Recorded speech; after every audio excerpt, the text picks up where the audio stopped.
James and the Giant Peach by Roald Dahl. Chapter 1. Until he was 4 years old, James Henry Trotter had a happy life. He lived peacefully with his mother and father in a beautiful house beside the sea. There were always plenty of other children for him to play with, and there was the sandy beach for him to run about on, and the ocean to paddle in. It was the perfect life for a small boy. Then, one day, James's mother and father went to London to do some shopping, and there a terrible thing happened. Both of them suddenly got eaten up, in full daylight, mind you, and on a crowded street, by an enormous, angry rhinoceros which had escaped from the London Zoo. Now this, as you can well imagine, was a rather nasty experience for two such gentle parents, but in the long run it was far nastier for James than it was for them. Their troubles were all over in a jiffy. They were dead and gone in 35 seconds flat.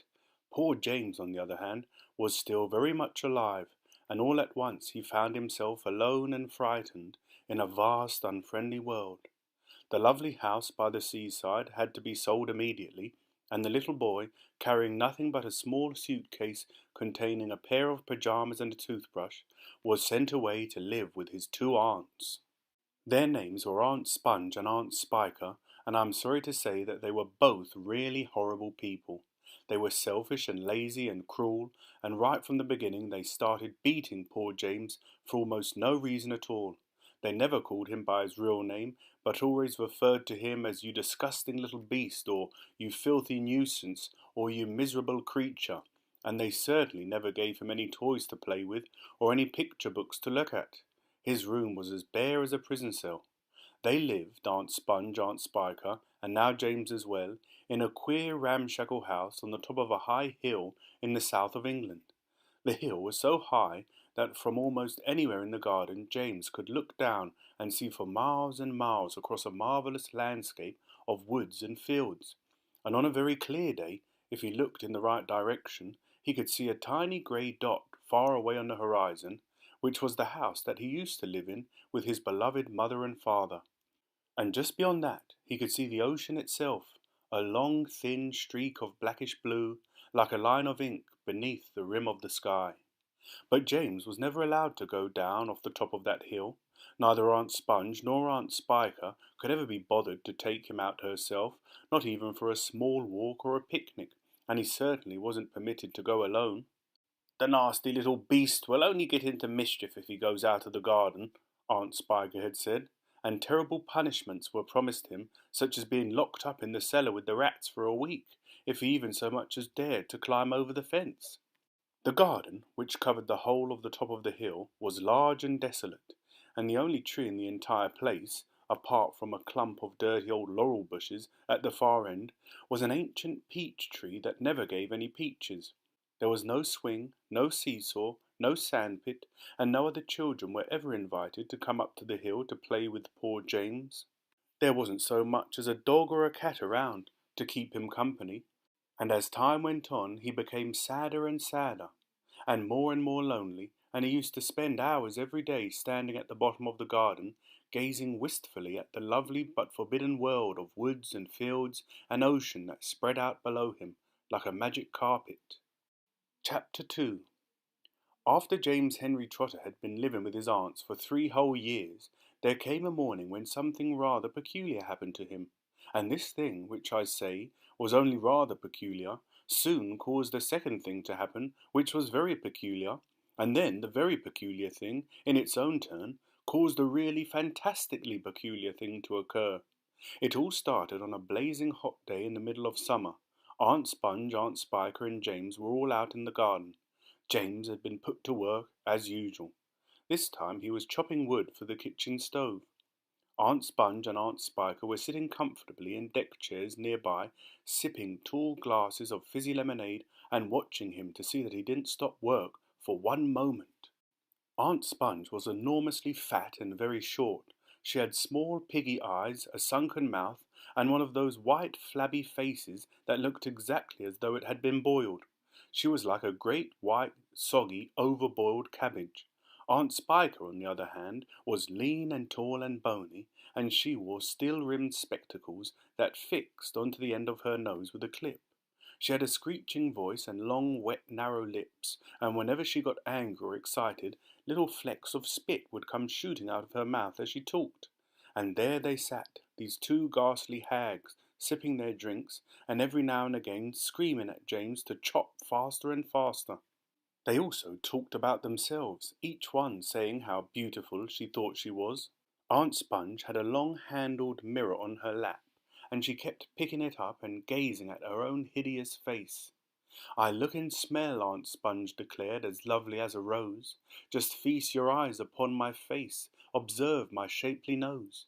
Behold my heavenly silky locks, and if I take off both my socks, you'll see my dainty toes. But don't forget," Aunt Spiker cried, "how much your tummy shows."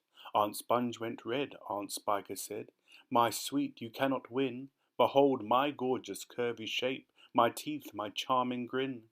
Oh, beauteous me, how I adore my radiant looks, and please ignore the pimple on my chin. My dear old trout," Aunt Sponge cried out, "you're only bones and skin. Such loveliness as I possess can only truly shine in Hollywood," Aunt Sponge declared. "Oh, wouldn't that be fine? I'd capture all the nation's hearts, they'd give me all the leading parts, the stars would all resign. I think you'd make," Aunt Spiker said, "a lovely Frankenstein." Poor James was still slaving away at the chopping block. The heat was terrible. He was sweating all over. His arm was aching. The chopper was a large, blunt thing far too heavy for a small boy to use, and as he worked, James began thinking about all the other children in the world and what they might be doing at this moment. Some would be riding tricycles in their gardens, some would be walking in cool woods and picking bunches of wild flowers, and all the little friends whom he used to know would be down by the seaside, playing in the wet sand and splashing around in the water. Great tears began oozing out of James's eyes and rolling down his cheeks. He stopped working and leaned against the chopping block, overwhelmed by his own unhappiness. "What's the matter with you?" Aunt Spiker screeched, glaring at him over the top of her steel spectacles. James began to cry. "Stop that immediately and get on with your work, you nasty little beasts," Aunt Sponge ordered. "Oh, Auntie Sponge," James cried out, "and Auntie Spiker, couldn't we all, please, just for once, go down to the seaside on the bus? It isn't very far, and I feel so hot and awful and lonely." "Why, you good-for-nothing brute!" Aunt Spiker shouted. "Beat him!" cried Aunt Sponge. "I certainly will!" Aunt Spiker snapped. She glared at James, and James looked back at her with large frightened eyes. "I shall beat you later on in the day, when I don't feel so hot," she said. "And now get out of my sight, you disgusting little worm, and give me some peace." James turned and ran. He ran off as fast as he could to the far end of the garden and hid himself behind that clump of dirty old laurel bushes that we mentioned earlier on. Then he covered his face with his hands and began to cry and cry. Chapter 3. It was at this point that the first thing of all, the rather peculiar thing that led to so many other much more peculiar things, happened to him. For suddenly, just behind him, James heard a rustling of leaves, and he turned round and saw an old man in a funny dark green suit emerging from the bushes. He was a very small old man, but he had a huge bald head and a face that was covered all over with bristly black whiskers. He stopped when he was about 3 yards away, and he stood there leaning on his stick and staring hard at James. When he spoke, his voice was very slow and creaky. "Come closer to me, little boy," he said, beckoning James with a finger. "Come right up close to me, and I will show you something wonderful." James was too frightened to move. The old man hobbled a step or two nearer, and then he put a hand into the pocket of his jacket and took out a small white paper bag. "You see this?" he whispered, waving the bag gently to and fro in front of James's face. "You know what this is, my dear? You know what's inside this little bag?" Then he came nearer still, leaning forward and pushing his face so close to James that James could feel breath blowing on his cheeks. The breath smelled musty and stale and slightly mildewed, like air in an old cellar. "Take a look, my dear," he said, opening the bag and tilting it towards James. Inside it, James could see a mass of tiny green things that looked like little stones or crystals, each one about the size of a grain of rice. They were extraordinarily beautiful, and there was a strange brightness about them, a sort of luminous quality that made them glow and sparkle in the most wonderful way. "Listen to them," the old man whispered. "Listen to them move." James stared into the bag, and sure enough there was a faint rustling sound coming up from inside it. And then he noticed that all the thousands of little green things were slowly, very slowly, stirring about and moving over each other as though they were alive. "There's more power and magic in those things in there than in all the rest of the world put together," the old man said softly. But, what are they?" James murmured, finding his voice at last. "Where do they come from?" "Aha!" the old man whispered. "You'd never guess that." He was crouching a little now, and pushing his face still closer and closer to James, until the tip of his long nose was actually touching the skin on James's forehead. Then suddenly he jumped back and began waving his stick madly in the air. "Crocodile tongues!" he cried. 1,000 long, slimy crocodile tongues boiled up in the skull of a dead witch for 20 days and nights, with the eyeballs of a lizard. Add the fingers of a young monkey, the gizzard of a pig, the beak of a green parrot, the juice of a porcupine, and 3 spoonfuls of sugar. Stew for another week, and then let the moon do the rest." All at once he pushed the white paper bag into James's hands and said, "Here, you take it. It's yours." Chapter 4. James Henry Trotter stood there clutching the bag and staring at the old man. "And now," the old man said, "all you've got to do is this. Take a large jug of water and pour all the little green things into it. Then, very slowly, one by one, add 10 hairs from your own head. That sets them off. It gets them going. In a couple of minutes the water will begin to froth and bubble furiously, and as soon as that happens you must quickly drink it all down, the whole jugful in one gulp, and then, my dear, you will feel it churning and boiling in your stomach, and steam will start coming out of your mouth, and immediately after that marvelous things will start happening to you, fabulous, unbelievable things. And you will never be miserable again in your life, because you are miserable, aren't you? You needn't tell me. I know all about it. Now, off you go and do exactly as I say, and don't whisper a word of this to the 2 horrible aunts of yours, not a word, and don't let those green things in there get away from you either, because if they do escape, then they'll be working their magic upon somebody else instead of upon you. And that isn't what you want at all, is it, my dear? Whoever they meet first, be it bug, insect, animal or tree, that will be the one who gets the full power of their magic. So hold the bag tight, don't tear the paper. Off you go, hurry up, don't wait. Now's the time, hurry. With that, the old man turned away and disappeared into the bushes. Chapter 5. The next moment James was running back towards the house as fast as he could go. He would do it all in the kitchen, he told himself, if only he could get in there without Aunt Sponge and Aunt Spiker seeing him. He was terribly excited. He flew through the long grass and the stinging nettles, not caring whether he got stung or not on his bare knees, and in the distance he could see Aunt Sponge and Aunt Spiker sitting in their chairs with their backs towards him.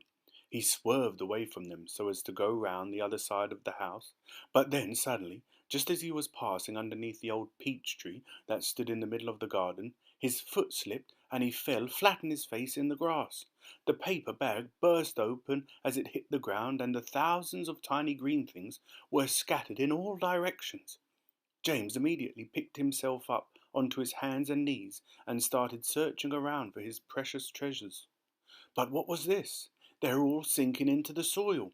He could actually see them wriggling and twisting as they burrowed their way downward into the hard earth, and at once he reached out a hand to pick some of them up before it was too late, but they disappeared right under his fingers. He went after some others, and the same thing happened. He began scrabbling around frantically in an effort to catch hold of those that were left, but they were too quick for him. Each time the tips of his fingers were just about to touch them, they vanished into the earth, and soon, in the space of only a few seconds, every single one of them had gone. James felt like crying. He would never get them back now. They were lost, lost, lost forever. But where had they gone to? And why in the world had they been so eager to push down into the earth like that? What were they after? There was nothing down there, nothing except the roots of the old peach tree, and a whole lot of earthworms and centipedes and insects living in the soil. But what was it that the old man had said? Whoever they meet first, be it bug, insect, animal, or tree, that will be the one who gets the full power of their magic. Good heavens, thought James, what's going to happen in that case if they do meet an earthworm, or a centipede, or a spider? And what if they do go into the roots of the peach tree? "Get up at once, you lazy little beasts!" a voice was suddenly shouting in James's ear. James glanced up and saw Aunt Spiker standing over him, grim and tall and bony, glaring at him through her steel-rimmed spectacles. "Get back over there immediately and finish chopping up those logs," she ordered.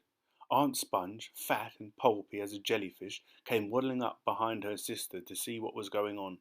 "Why don't we just lower the boy down the well in a bucket and leave him there for the night?" she suggested. "That ought to teach him not to laze around like this the whole day long." "That's a very good wheeze, my dear Sponge, but let's make him finish chopping up the wood first. Be off with you at once, you hideous brat, and do some work." Slowly, sadly, poor James got up off the ground and went back to the woodpile. Oh, if only he hadn't slipped and fallen and dropped that precious bag! All hope of a happier life had gone completely now. Today and tomorrow and the next day and all the other days as well would be nothing but punishment and pain, unhappiness and despair. He picked up the chopper and was just about to start chopping away again when he heard a shout behind him that made him stop and turn. Chapter 6. "Sponge! Sponge! Come here at once and look at this!" "At what?" "It's a peach!" Aunt Spiker was shouting. "A what?" "A peach! Right up there on the highest branch. Can't you see it?" "I think you must be mistaken, my dear Spiker. That miserable tree never has any peaches on it. There's one on it now, Sponge. You look for yourself." "You're teasing me, Spiker. You're making my mouth water on purpose when there's nothing to put into it. Why, that tree's never even had a blossom on it, let alone a peach." "Right up on the highest branch, you say? I can't see a thing." "Very funny, ha ha! Good gracious me! Well, I'll be blowed, there really is a peach up there. A nice big one too," Aunt Spiker said. "A beauty, a beauty!" Aunt Sponge cried out. At this point, James slowly put down his chopper and turned and looked across at the two women who were standing underneath the peach tree. "Something is about to happen," he told himself. "Something peculiar is about to happen at any moment." He hadn't the faintest idea what it might be, but he could feel it in his bones that something was going to happen soon. He could feel it in the air around him, in the sudden stillness that had fallen upon the garden. James tiptoed a little closer to the tree. The aunts were not talking now. They were just standing there, staring at the peach. There was not a sound anywhere, not even a breath of wind, and overhead the sun blazed down upon them out of a deep blue sky. "It looks ripe to me," Aunt Spiker said, breaking the silence. "Then why don't we eat it?" Aunt Sponge suggested, licking her lips. "We can have half each. Hey, you, James, come over here at once and climb this tree." James came running over.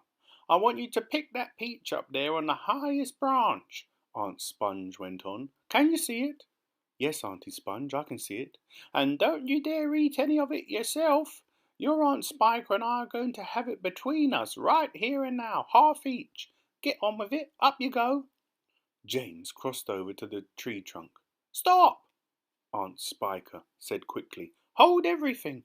She was staring up into the branches with her mouth wide open and her eyes bulging as though she had seen a ghost. "Look," she said. "Look, Sponge, look." What's the matter with you? Aunt Sponge demanded. It's growing, Aunt Spiker cried. It's getting bigger and bigger. What is?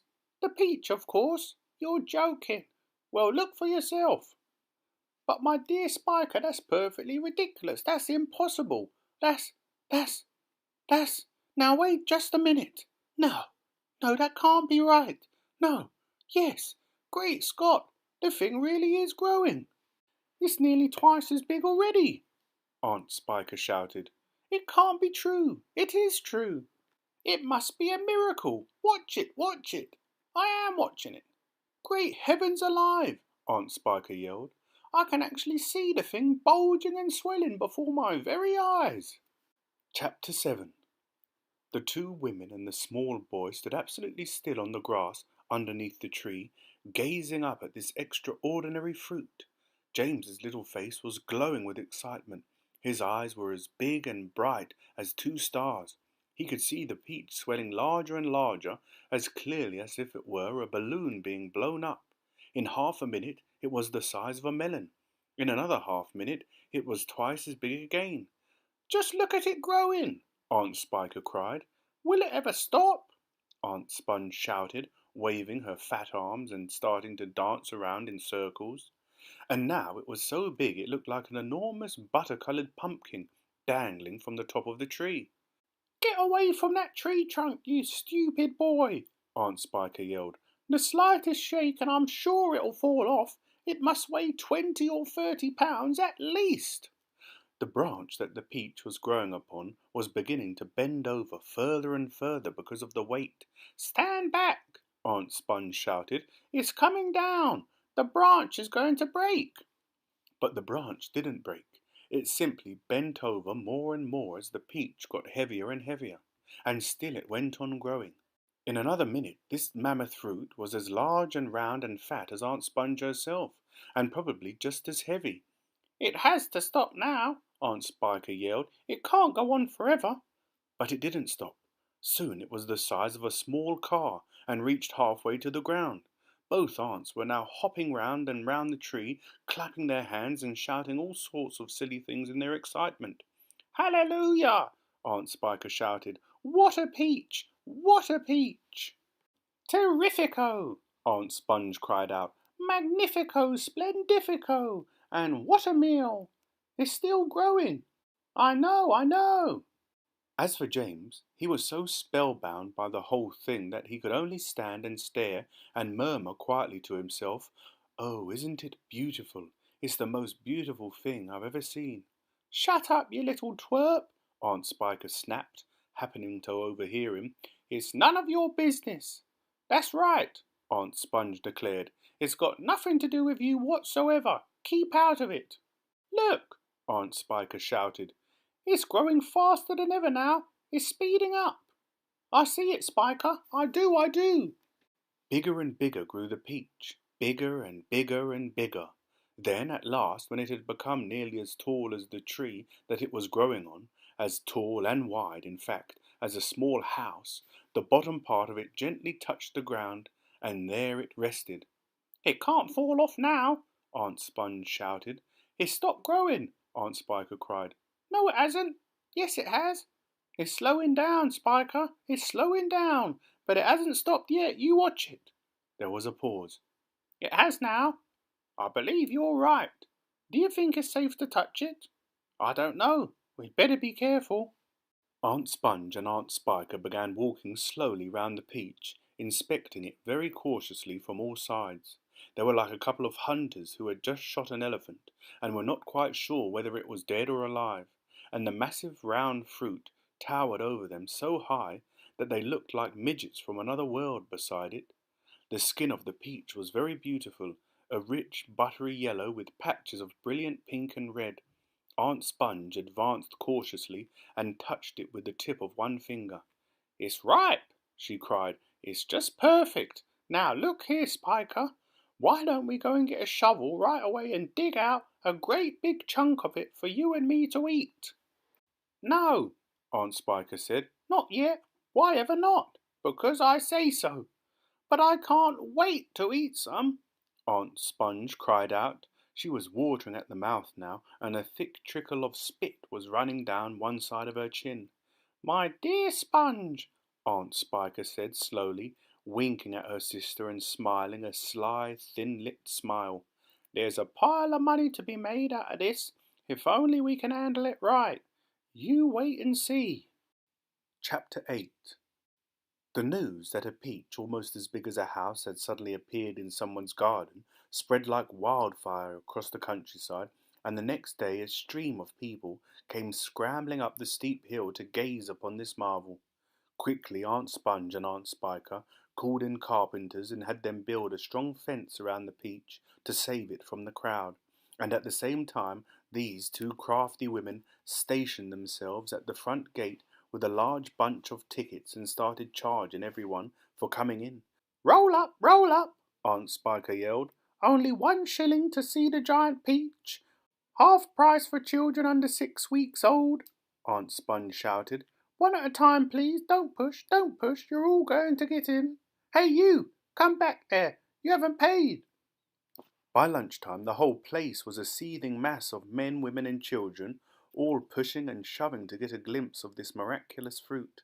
Helicopters were landing like wasps all over the hill, and out of them poured swarms of newspaper reporters, cameramen and men from the television companies. "It'll cost you double to bring in a camera," Aunt Spiker shouted. All right, they answered. "We don't care," and the money came rolling into the pockets of the two greedy aunts. But while all this excitement was going on outside, poor James was forced to stay locked in his bedroom, peeping through the bars of his window at the crowds below. "The disgusting little brute will only get in everyone's way if we let him wander about," Aunt Spiker had said early that morning. "Oh, please," he had begged. "I haven't met any other children for years and years, and there are going to be lots of them down there for me to play with, and perhaps I could help you with the tickets." "Shut up!" Aunt Sponge had snapped.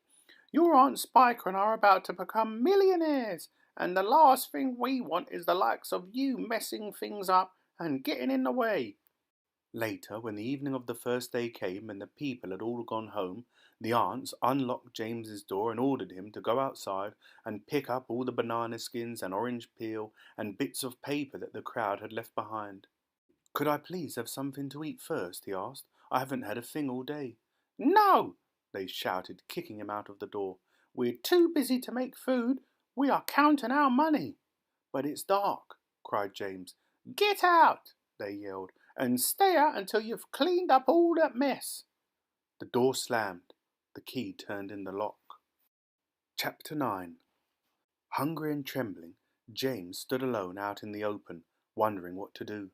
The night was all around him now, and high overhead a wild white moon was riding in the sky. There was not a sound, not a movement anywhere. Most people, and especially small children, are very often quite scared of being out of doors alone in the moonlight. Everything is so deadly quiet, and the shadows are so long and black, and they keep turning into strange shapes that seem to move as you look at them, and the slightest little snap of a twig makes you jump. James felt exactly like that now. He stared straight ahead with large frightened eyes, hardly daring to breathe. Not far away in the middle of the garden, he could see the giant peach towering over everything else. Surely it was even bigger tonight than ever before, and what a dazzling sight it was. The moonlight was shining and glinting on its great curving sides, turning them to crystal and silver. It looked like a tremendous silver ball lying there in the grass, silent, mysterious and wonderful. And then, all at once, little shivers of excitement started running over the skin on James's back. Something else, he told himself. Something stranger than ever this time is about to happen to me again. He was sure of it. He could feel it coming. He looked around him, wondering what on earth it was going to be. The garden lay soft and silver in the moonlight. The grass was wet with dew, and a million dewdrops were sparkling and twinkling like diamonds around his feet. And now, suddenly, the whole place, the whole garden, seemed to be alive with magic. Almost without knowing what he was doing, as though drawn by some powerful magnet, James Henry Trotter started walking slowly towards the giant peach. He climbed over the fence that surrounded it, and stood directly beneath it, staring up at its great bulging sides. He put out a hand and touched it gently with the tip of one finger. It felt soft and warm and slightly furry, like the skin of a baby mouse. He moved a step closer and rubbed his cheek slightly against the soft skin. And then, suddenly, while he was doing this, he happened to notice that right beside him and below him, close to the ground, there was a hole in the side of the peach. Chapter 10. It was quite a large hole, the sort of thing an animal about the size of a fox might have made. James knelt down in front of it and poked his head and shoulders inside. He crawled in. He kept crawling. This isn't a hole, he thought excitedly. It's a tunnel. The tunnel was damp and murky, and all around him there was the curious bittersweet smell of fresh peach. The floor was soggy under his knees, the walls were wet and sticky, and peach juice was dripping from the ceiling. James opened his mouth and caught some of it on his tongue. It tasted delicious. He was crawling uphill now, as though the tunnel were leading straight towards the very centre of the gigantic fruit. Every few seconds he paused and took a bite out of the wall. The peach flesh was sweet and juicy and marvellously refreshing. He crawled on for several more yards, and then suddenly, bang! The top of his head bumped into something extremely hard, blocking his way. He glanced up. In front of him there was a solid wall that seemed at first as though it were made of wood. He touched it with his fingers. It certainly felt like wood, except that it was very jagged and full of deep grooves. "Good heavens," he said, "I know what this is. I've come to the stone in the middle of the peach." Then he noticed that there was a small door cut into the face of the peach stone. He gave a push. It swung open. He crawled through it, and before he had time to glance up and see where he was, he heard a voice saying, "Look who's here," and another one saying, "We've been waiting for you." James stopped and stared at the speakers. His face was white with horror. He started to stand up, but his knees were shaking so much he had to sit down again on the floor. He glanced behind him, thinking he could bolt back into the tunnel the way he had come, but the doorway had disappeared. There was now only a solid brown wall behind him. Chapter 11. James's large, frightened eyes travelled slowly round the room. The creatures, some sitting on chairs, others reclining on a sofa, were all watching him intently. Creatures? Or were they insects? An insect is usually something rather small, is it not? A grasshopper, for example, is an insect. So what would you call it if you saw a grasshopper as large as a dog? As large as a large dog? You could hardly call that an insect, could you? There was an old green grasshopper as large as a large dog sitting directly across the room from James now, and next to the old green grasshopper there was an enormous spider, and next to the spider there was a giant ladybird with 9 black spots on her scarlet shell. Each of these 3 was squatting upon a magnificent chair. On a sofa nearby, reclining comfortably in a curled-up position, there was a centipede and an earthworm. On the floor over in the far corner there was something thick and white that looked as though it might be a silkworm, but it was sleeping soundly, and nobody was paying any attention to it. Every one of these creatures was at least as big as James himself, and in the strange greenish light that shone down from somewhere in the ceiling, they were absolutely terrifying to behold. "I'm hungry," the spider announced suddenly, staring hard at James. "I'm famished," the old green grasshopper said. "So am I," the ladybird cried. The centipede sat up a little straight on the sofa. "Everyone's famished," he said. "We need food." 4 pairs of round, black, glassy eyes were all fixed upon James. The centipede made a wriggling movement with his body as though he were about to glide off the sofa, but he didn't. There was a long pause and a long silence. The spider, who happened to be a female spider, opened her mouth and ran a long black tongue delicately over her lips. "Aren't you hungry?" she asked suddenly, leaning forward and addressing herself to James. Poor James was backed up against the far wall, shivering with fright and much too terrified to answer. "What's the matter with you?" the old green grasshopper asked. "You look positively ill." "He looks as though he's going to faint any second," the centipede said. "Oh, my goodness, the poor thing," the ladybird cried. "I do believe he thinks it's him that we are wanting to eat." There was a roar of laughter from all sides. "Oh dear," they said. "What an awful thought." "You mustn't be frightened," the ladybird said kindly. "We wouldn't dream of hurting you. You are one of us now. Didn't you know that? You are one of the crew. We are all in the same boat." "We've been waiting for you all day long," the old green grasshopper said. "We thought you were never going to turn up. I'm glad you made it." "So cheer up, my boy, cheer up," the centipede said. "And meanwhile, I wish you'd come over here and give me a hand with these boots. It takes me hours to get them all off by myself." Chapter 12. James decided that this was most certainly not a time to be disagreeable, so he crossed the room to where the centipede was sitting and knelt down beside him. "Thank you so much," the centipede said. "You are very kind." "You have a lot of boots," James murmured. "I have a lot of legs," the centipede answered proudly, "and a lot of feet, 100 to be exact." "There he goes again," the earthworm cried, speaking for the first time. "He simply cannot stop telling lies about his legs. He doesn't have anything like 100 of them. He's only got 42. The trouble is that most people don't bother to count them. They just take his word. And anyway, there is nothing marvellous, you know, centipede, about having a lot of legs." "Poor fellow," the centipede said, whispering in James's ear. "He's blind. He can't see how splendid I look." "In my opinion," the earthworm said, "the really marvellous thing is to have no legs at all, and to be able to walk just the same." "You call that walking?" cried the centipede. "You're a slitherer, that's all you are. You just slither along." "I glide," said the earthworm primly. "You're a slimy beast," answered the centipede. "I am not a slimy beast," the earthworm said. "I am a useful and much-loved creature. Ask any gardener you like. And as for you—" "I am a pest," the centipede announced, grinning broadly and looking round the room for approval. "He is so proud of that," the ladybird said, smiling at James, "though for the life of me I cannot understand why." "I'm the only pest in this room," cried the centipede, still grinning away, "unless you count old green grasshopper over there, but he is long past it now. He is too old to be a pest any more." The old green grasshopper turned his huge black eyes upon the centipede and gave him a withering look. "Young fellow," he said, speaking in a deep, slow, scornful voice, "I have never been a pest in my life. I am a musician." "Hear, hear," said the ladybird.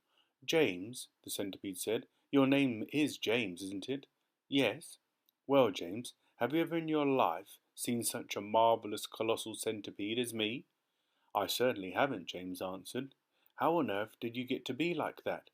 "Very peculiar," the centipede said. "Very, very peculiar indeed.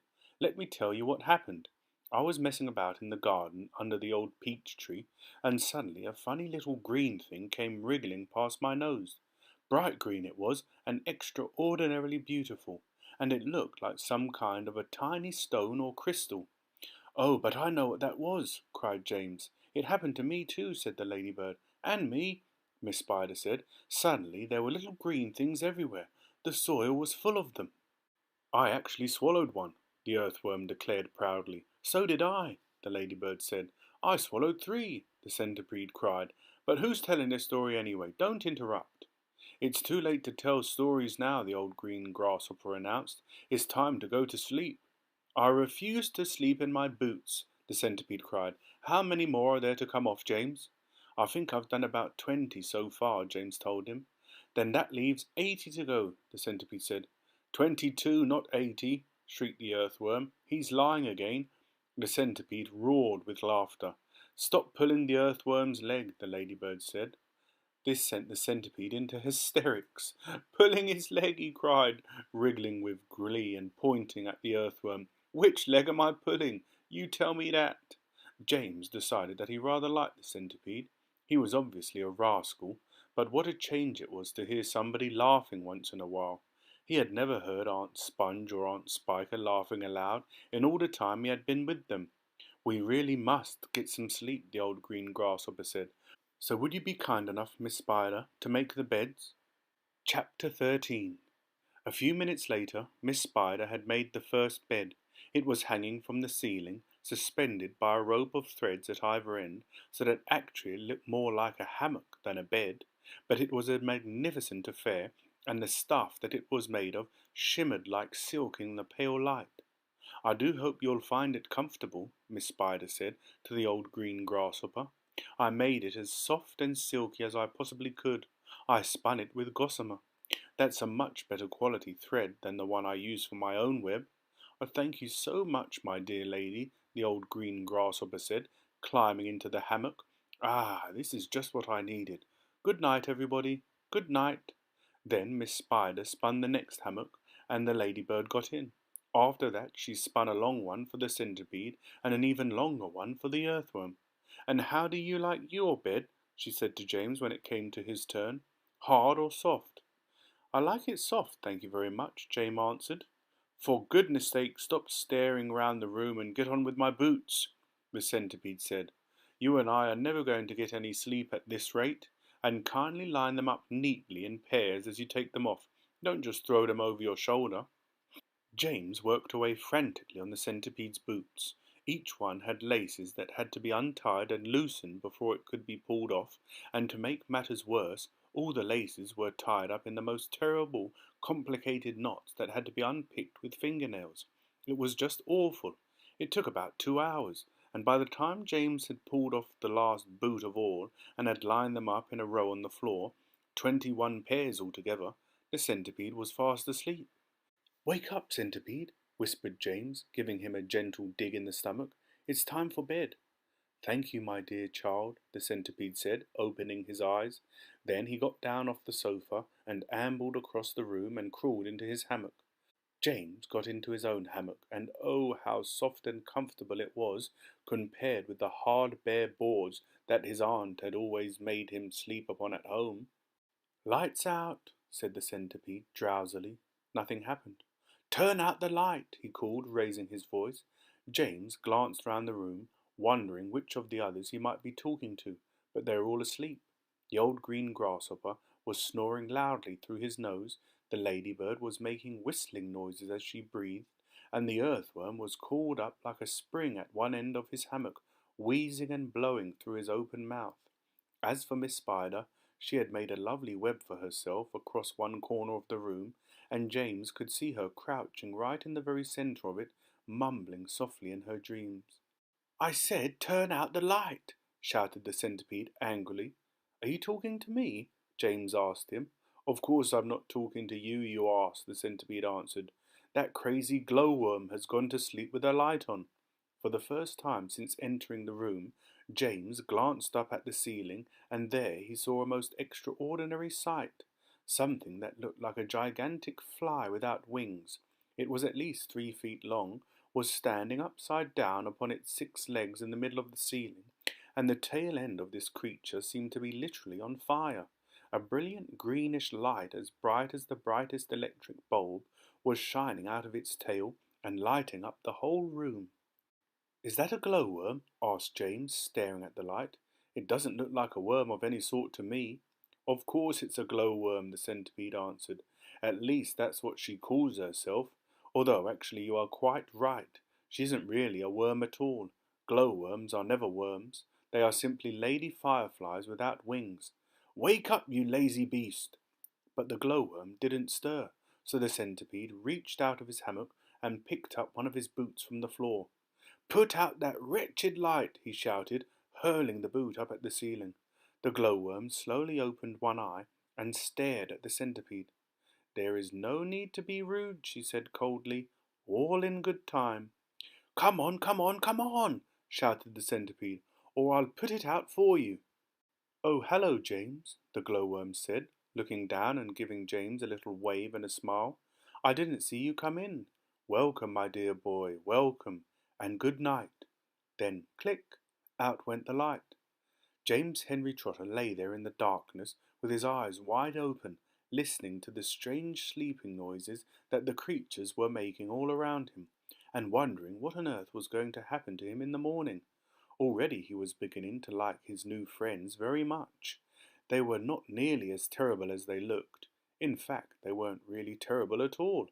They seemed extremely kind and helpful in spite of all the shouting and arguing that went on between them.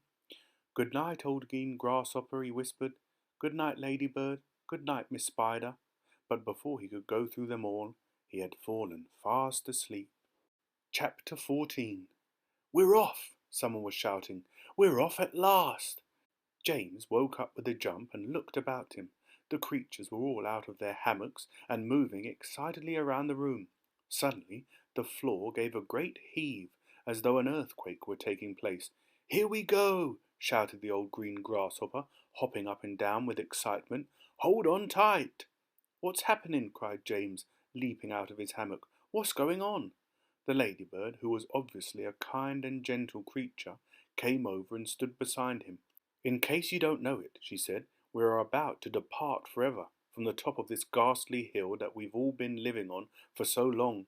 We're about to roll away inside this great big beautiful peach to a land of, to a land of—" "Of what?" asked James.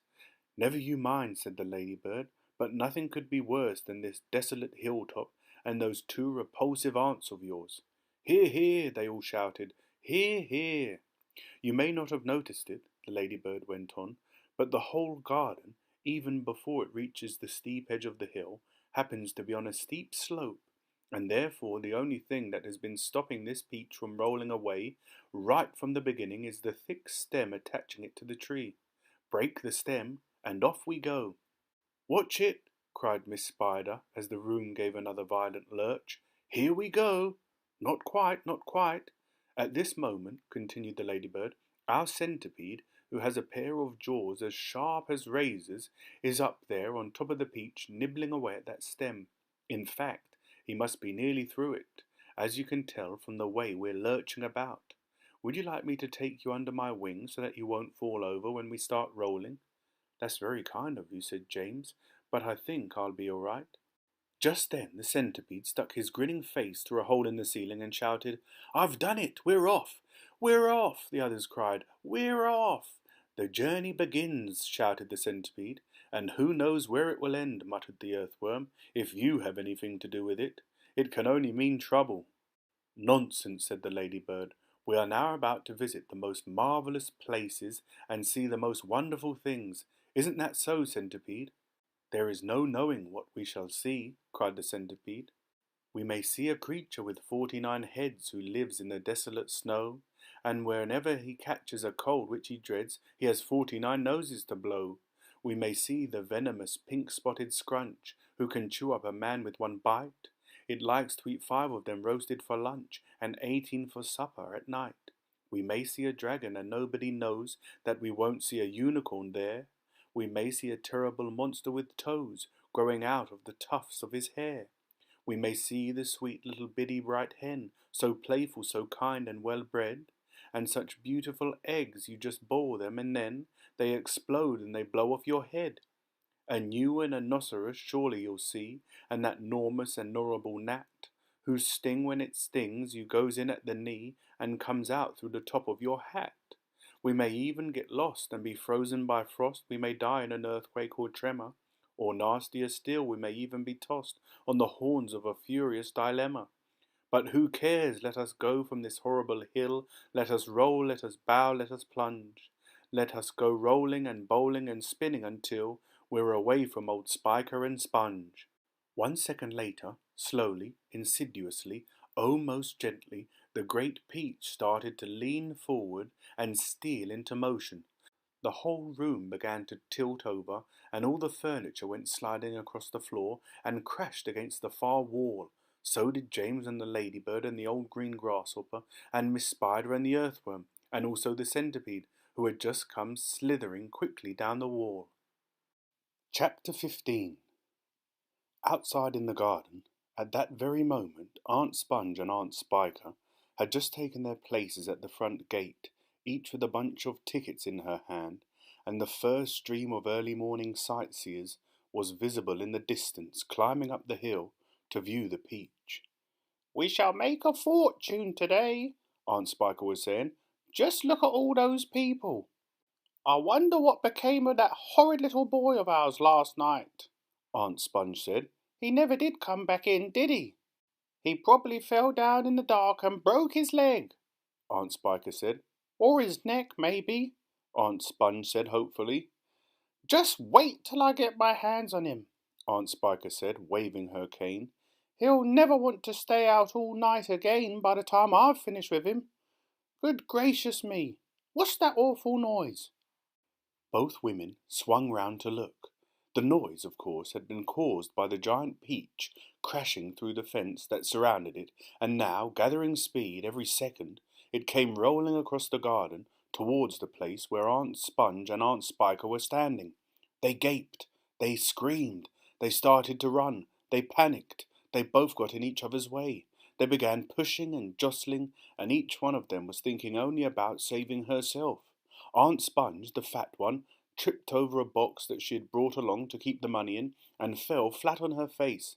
Aunt Spiker immediately tripped over Aunt Sponge and came down on top of her. They both lay on the ground, fighting and clawing and yelling and struggling frantically to get up again. But before they could do this, the mighty peach was upon them.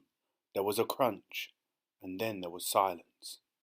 The peach rolled on, and behind it, Aunt Sponge and Aunt Spiker lay ironed out upon the grass as flat and thin and lifeless as a couple of paper dolls cut out of a picture book. Chapter 16. And now the peach had broken out of the garden and was over the edge of the hill, rolling and bouncing down the steep slope at a terrific pace. Faster and faster and faster it went, and the crowds of people who were climbing up the hill suddenly caught sight of this terrible monster plunging down upon them, and they screamed and scattered to right and left as it went hurtling by. At the bottom of the hill it charged across the road, knocking over a telegraph pole and flattening 2 parked cars as it went. Then it rushed madly across about 20 fields, breaking down all the fences and hedges in its path. It went right through the middle of a herd of fine Jersey cows, and then through a flock of sheep, and then through a paddock full of horses, and then through a yard full of pigs, and soon the whole countryside was a seething mass of panic-stricken animals stampeding in all directions. The peach was still going at a tremendous speed with no sign of slowing down, and about a mile further on it came to a village. Down the main street of the village it rolled, with people leaping frantically out of its path right and left, and at the end of the street it went crashing right through the wall of an enormous building and out the other side, leaving 2 gaping round holes in the brickwork. This building happened to be a famous factory where they made chocolate, and almost at once a great river of warm melted chocolate came pouring out of the holes in the factory wall. A minute later, this brown sticky mess was flowing through every street in the village, oozing under the doors of houses and into people's shops and gardens. Children were wading in it up to their knees, and some were even trying to swim in it, and all of them were sucking it into their mouths in great greedy gulps and shrieking with joy. But the peach rushed on across the countryside, on and on and on, leaving a trail of destruction in its wake. Cowsheds, stables, pigsties, barns, bungalows, hayricks, anything that got in its way went toppling over like a ninepin. An old man sitting quietly beside a stream had his fishing rod whisked out of his hand as it went dashing by, and a woman called Daisy Entwhistle was standing so close to it as it passed that she had the skin taken right off the tip of her nose. Would it ever stop? Why should it? A round object will always keep on rolling as long as it is on a downhill slope, and in this case the land sloped downhill all the way until it reached the ocean, the same ocean that James had begged his aunts to be allowed to visit the day before. Well, perhaps he was going to visit it now. The peach was rushing closer and closer to it every second, and closer also to the towering white cliffs that came first. These cliffs are the most famous in the whole of England, and they are hundreds of feet high. Below them, the sea is deep and cold and hungry. Many ships have been swallowed up and lost forever on this part of the coast, and all the men who are in them as well. The peach was now only 100 yards away from the cliff. Now 50, now 20, now 10, now 5, and when it reached the edge of the cliff it seemed to leap up into the sky and hang there suspended for a few seconds, still turning over and over in the air. Then it began to fall. Down, down, down, down, down. Smack! It hit the water with a colossal splash and sank like a stone. But a few seconds later, up it came again, and this time up it stayed, floating serenely upon the surface of the water. Chapter 17. At this moment, the scene inside the peach itself was one of indescribable chaos. James Henry Trotter was lying bruised and battered on the floor of the room, amongst a tangled mass of centipede and earthworm, and spider and ladybird and glowworm, and old green grasshopper. In the whole history of the world, no travellers had ever had a more terrible journey than these unfortunate creatures. It had started out well, with much laughing and shouting, and for the first few seconds, as the peach had begun to roll slowly forward, nobody had minded being tumbled about a little bit. And when it went bump, and the centipede had shouted, "That was Aunt Sponge," and then bump again, and "That was Aunt Spiker," there had been a tremendous burst of cheering all around. But as soon as the peach rolled out of the garden, and began to go down the steep hill, rushing and plunging and bounding madly downward, then the whole thing became a nightmare. James found himself being flung up against the ceiling, then back onto the floor, then sideways against the wall, then up onto the ceiling again, and up and down and back and forth and round, and at the same time all the other creatures were flying through the air in every direction, and so were the chairs and the sofa, not to mention the 42 boots belonging to the centipede. Everything and all of them were being rattled around like peas inside an enormous rattle that was being rattled by a mad giant who refused to stop. To make it worse, something went wrong with the glowworm's lighting system, and the room was in pitchy darkness. There were screams and yells and curses and cries of pain, and everything kept going round and round, and once James made a frantic grab at some thick bars sticking out from the wall, only to find that there were a couple of the centipede's legs. "Let go, you idiot!" shouted the centipede, kicking himself free, and James was promptly flung across the room into the old green grasshopper's horny lap. Twice he got tangled up in Miss Spider's legs, a horrid business, and towards the end, the poor earthworm, who was cracking himself like a whip every time he flew through the air from one side of the room to the other, coiled himself around James's body in a panic and refused to unwind. Oh, it was a frantic and terrible trip. But it was all over now, and the room was suddenly very still and quiet. Everybody was beginning slowly and painfully to disentangle himself from everybody else. "Let's have some light," shouted the centipede. "Yes," they cried, "light, give us some light." "I'm trying," answered the poor glowworm. "I'm doing my best. Please be patient." They all waited in silence. Then a faint greenish light began to glimmer out of the glowworm's tail, and this gradually became stronger and stronger, until it was anyway enough to see by. "Some great journey," the centipede said, limping across the room. "I shall never be the same again," murmured the earthworm. "Nor I," the ladybird said. "It's taken years off my life." "But my dear friends," cried the old green grasshopper, trying to be cheerful, "we are there." "Where?" they asked. "Where? Where is there?" "I don't know," the old green grasshopper said, "but I'll bet it's somewhere good." "We are probably at the bottom of a coal mine," the earthworm said gloomily. "We certainly went down and down and down very suddenly at the last moment. I felt it in my stomach. I still feel it." "Perhaps we're in the middle of a beautiful country, full of songs and music," the old green grasshopper said. "Or near the seashore," James said eagerly, "with lots of children down on the sand for me to play with." "Pardon me," murmured the ladybird, turning a trifle pale, "but am I wrong in thinking that we seem to be bobbing up and down?" "Bobbing up and down?" they cried. "What on earth do you mean?" "You're still giddy from the journey," the old green grasshopper told her. "You'll get over it in a minute. Is everybody ready to go upstairs now and take a look around?" "Yes, yes," they chorused. "Come on, let's go." "I refuse to show myself out of doors in my bare feet," the centipede said. "I have to get my boots on again first." "For heaven's sake, let's not go through all that nonsense again," the earthworm said. "Let's all lend the centipede a hand and get it over with," the ladybird said. "Come on." So they did, all except Miss Spider, who set about weaving a long rope ladder that would reach from the floor up to a hole in the ceiling. The old green grasshopper had wisely said that they must not risk going out of the side entrance when they didn't know where they were, but must first of all go up on to the top of the peach and have a look around. So half an hour later, when the rope ladder had been finished and hung, and the 42nd boot had been laced neatly onto the centipede's 42nd foot, they were all ready to go out. Amidst mountain excitement and shouts of, "Here we go, boys! The promised land! I can't wait to see it!"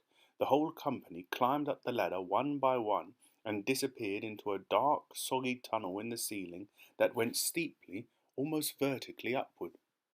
Chapter 18. A minute later they were out in the open, standing on the very top of the peach, near the stem, blinking their eyes in the strong sunlight and peering nervously around. "What happened? Where are we? But this is impossible! Unbelievable! Terrible! I told you we were bobbing up and down," the ladybird said. "We're in the middle of the sea," cried James. And indeed they were. A strong current and a high wind had carried the peach so quickly away from the shore that already the land was out of sight. All around them lay the vast black ocean, deep and hungry. Little waves were bibbling against the sides of the peach. "But how did it happen?" they cried. "Where are the fields? Where are the woods? Where is England?" Nobody, not even James, could understand how in the world a thing like this could have come about. "Ladies and gentlemen," the old green grasshopper said, trying very hard to keep the fear and disappointment out of his voice, "I'm afraid that we find ourselves in a rather awkward situation." "Awkward?" cried the earthworm. "My dear old grasshopper, we are finished. Every one of us is about to perish. I may be blind, you know, but that much I can see quite clearly." "Off with my boots!" shouted the centipede. "I cannot swim with my boots on." "I can't swim at all," cried the ladybird. "Nor can I," wailed the glowworm. "Nor I," said Miss Spider. "None of us three girls can swim a single stroke." "But you won't have to swim," said James calmly. "We are floating beautifully, and sooner or later a ship is bound to come along and pick us up." They all stared at him in amazement. "Are you quite sure that we are not sinking?" the ladybird asked. "Of course I'm sure," answered James. "Go and look for yourselves." They all ran over to the side of the peach and peered down at the water below. "The boy is quite right," the old green grasshopper said. "We are floating beautifully. Now we must all sit down and keep perfectly calm. Everything will be all right in the end." "What absolute nonsense!" cried the earthworm. "Nothing is ever all right in the end, and well you know it." "Poor earthworm," the ladybird said, whispering in James's ear. "He loves to make everything into a disaster. He hates to be happy. He is only happy when he is gloomy. Now isn't that odd? But then I suppose just being an earthworm is enough to make a person pretty gloomy. Don't you agree?" "If this peach is not going to sink," the earthworm was saying, "and if we are not going to be drowned, then every one of us is going to starve to death instead. Do you realize that we haven't had a thing to eat since yesterday morning?" "By golly, he's right," cried the centipede. "For once, earthworm is right." "Of course I'm right," the earthworm said, "and we're not likely to find anything around here either. We shall get thinner and thinner and thirstier, and we shall all die a slow and grisly death from starvation. I'm dying already. I'm slowly shriveling up for want of food. Personally, I would rather drown." "But good heavens, you must be blind," said James. "You know very well I'm blind," snapped the earthworm. "There's no need to rub it in." "I didn't mean that," said James quickly. "I'm sorry, but can't you see that—" "See?" shouted the poor earthworm. "How can I see if I'm blind?" James took a deep, slow breath. "Can't you realize," he said patiently, "that we have enough food here to last us for weeks and weeks?" "Where?" they said. "Where?" "Why, the peach, of course. Our whole ship is made of food." "Jumping Jehoshaphat!" they cried. "We never thought of that."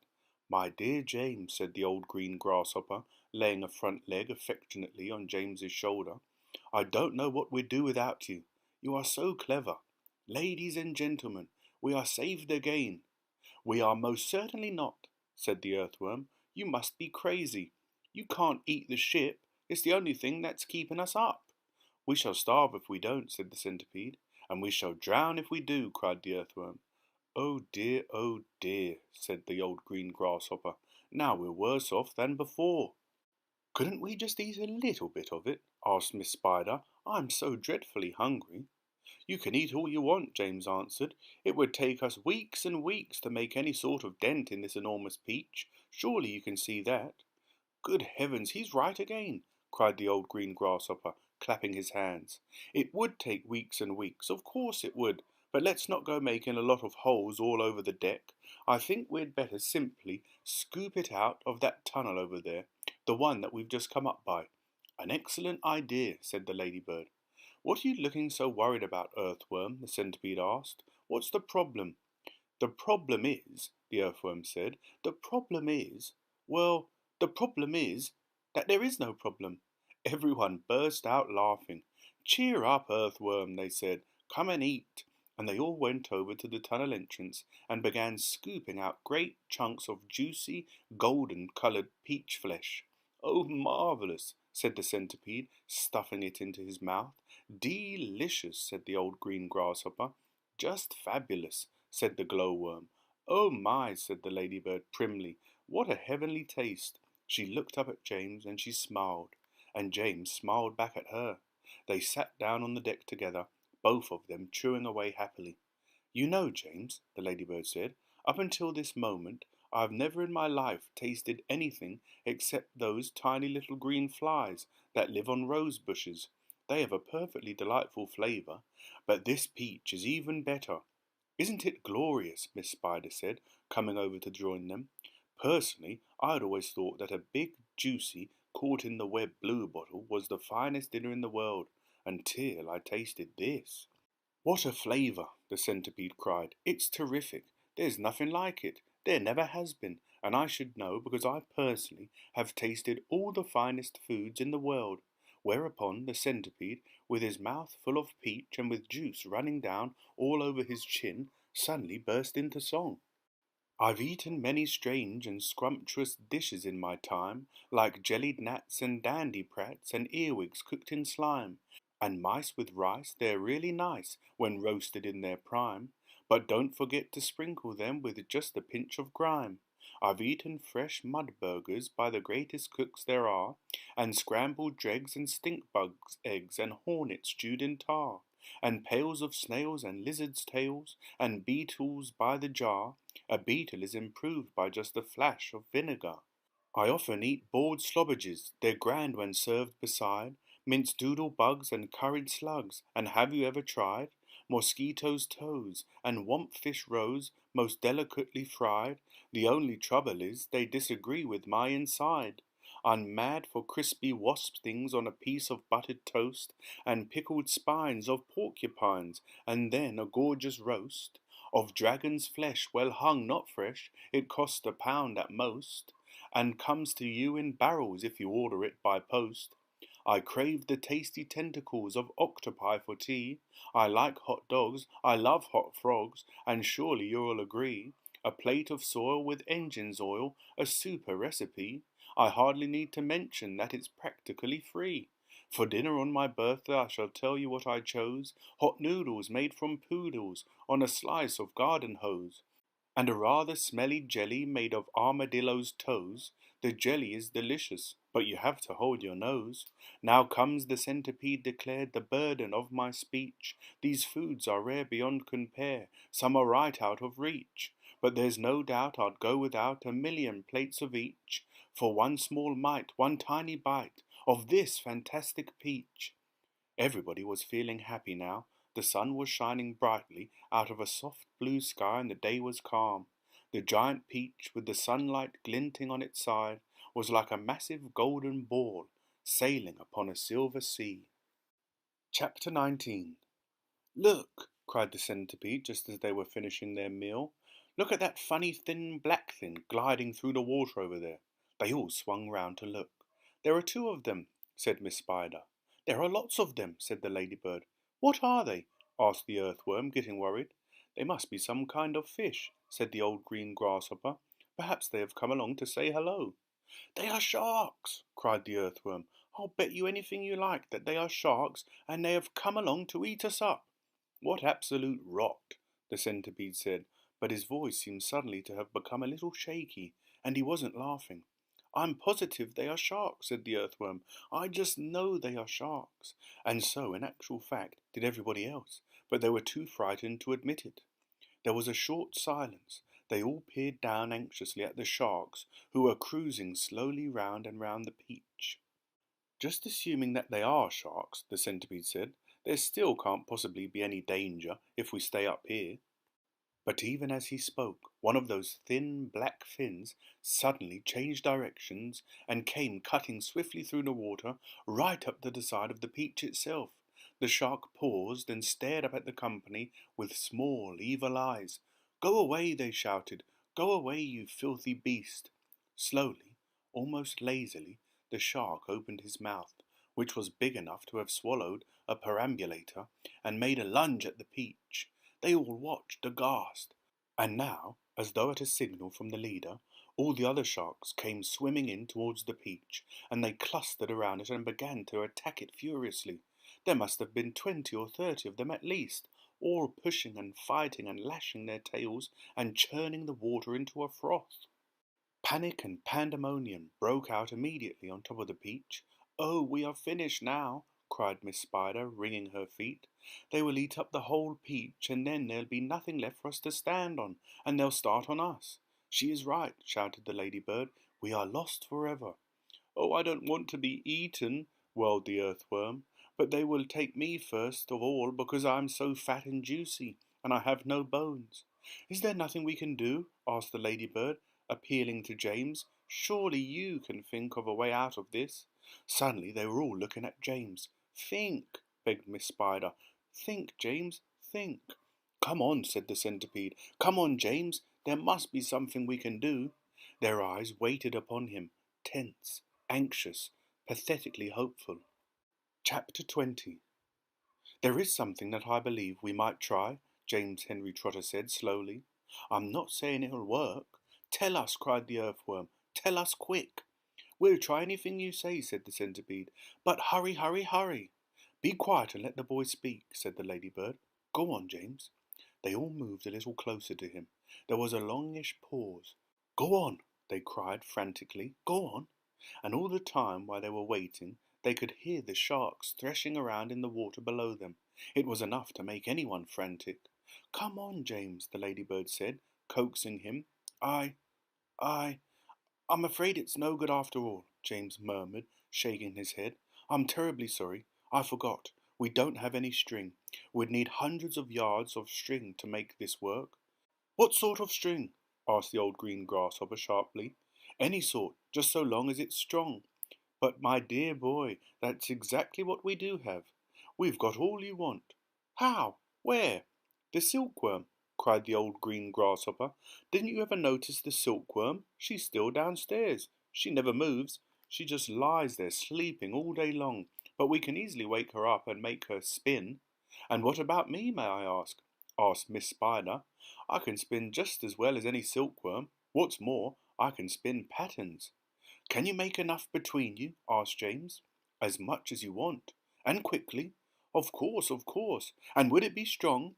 "The strongest there is. It's as thick as your finger." "But why? What are you going to do?"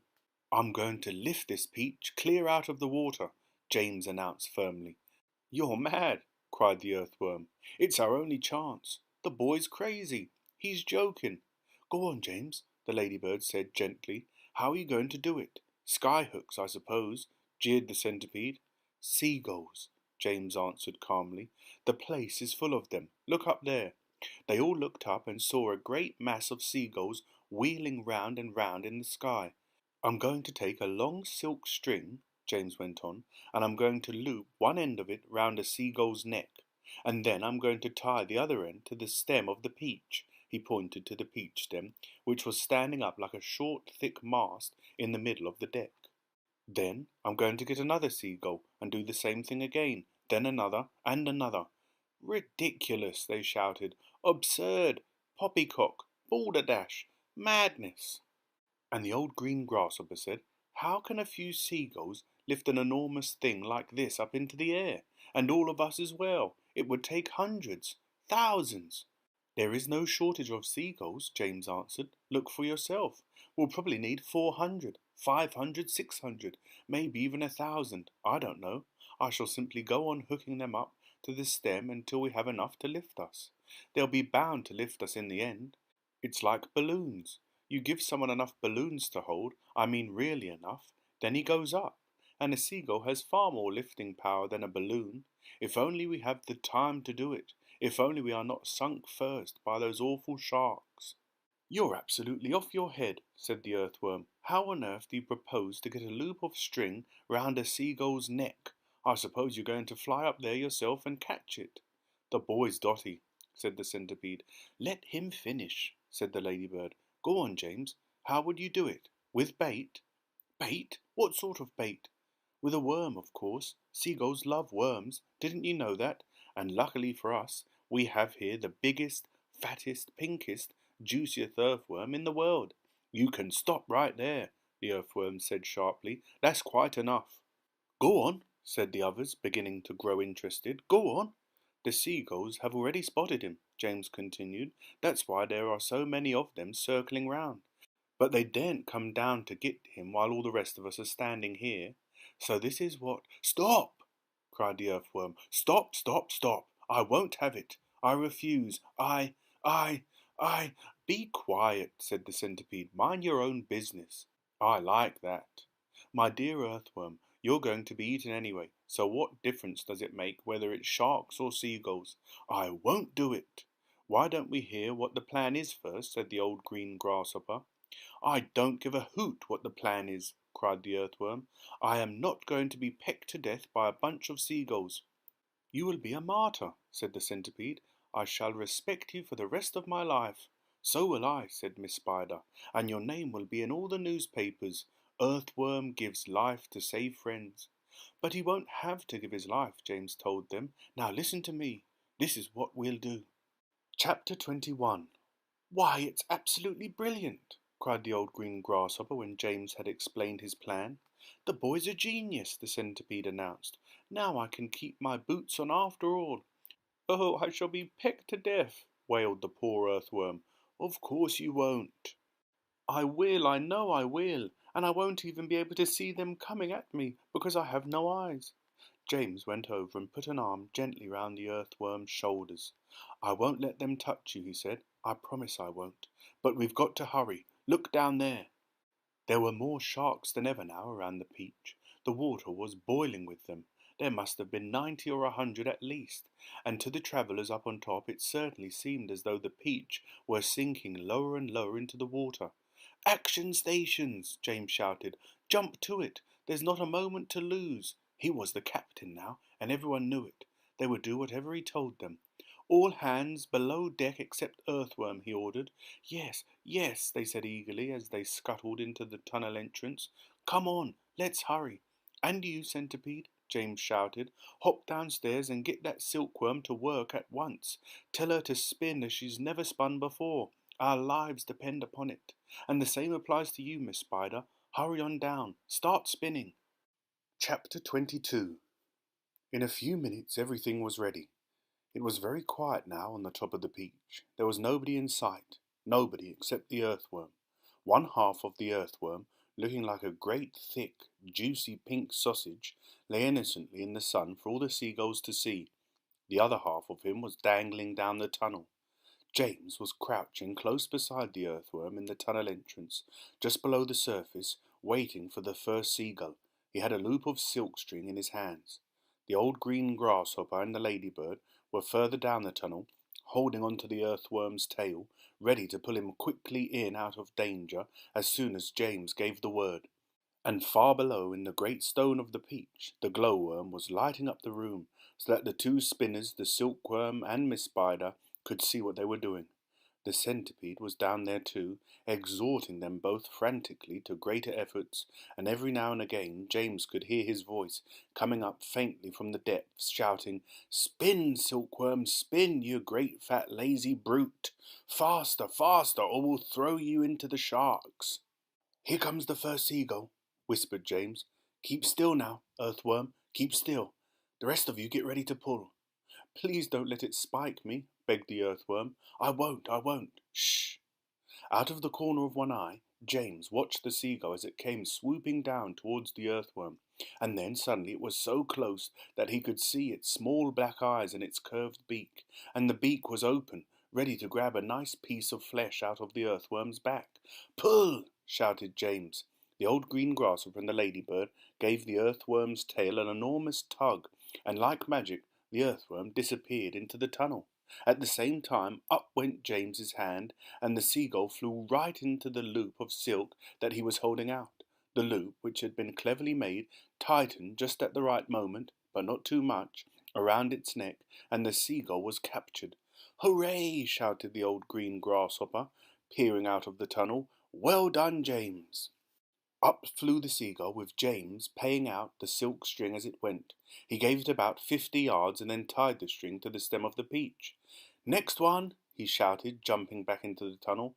"Up you get again, Earthworm. Bring up some more silk, Centipede." "Oh, I don't like this at all," wailed the Earthworm. "It only just missed me. I even felt the wind on my back as it went swishing past." "Shh!" whispered James. "Keep still. Here comes another one." So they did it again, and again, and again, and again, and the seagulls kept coming. James caught them one after the other and tethered them to the peach stem. 100 seagulls!" he shouted, wiping the sweat from his face. "Keep going!" they cried. "Keep going, James! 200 seagulls! 300 seagulls! 400 seagulls!" The sharks, as though sensing that they were in danger of losing their prey, were hurling themselves at the peach more furiously than ever, and the peach was sinking lower and lower, still in the water. 500 seagulls! James shouted. "Silkworm says she's running out of silk," yelled the Centipede from below. "She says she can't keep it up much longer, nor can Miss Spider." "Tell them they've got to," James answered. "They can't stop now." "We're lifting," somebody shouted.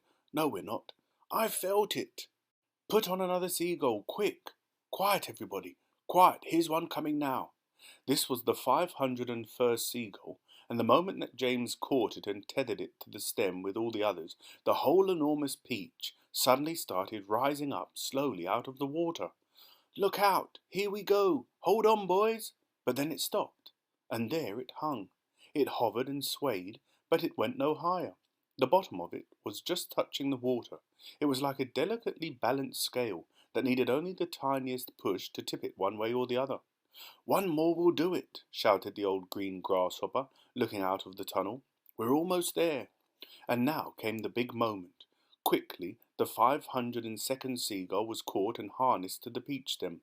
And then suddenly, but slowly, majestically, like some fabulous golden balloon, with all the seagulls straining at the strings above, the giant peach rose up, dripping out of the water, and began climbing towards the heavens. Chapter 23. In a flash, everybody was up on top. "Oh, isn't it beautiful?" they cried. "What a marvelous feeling! Goodbye, sharks! Oh boy, this is the way to travel."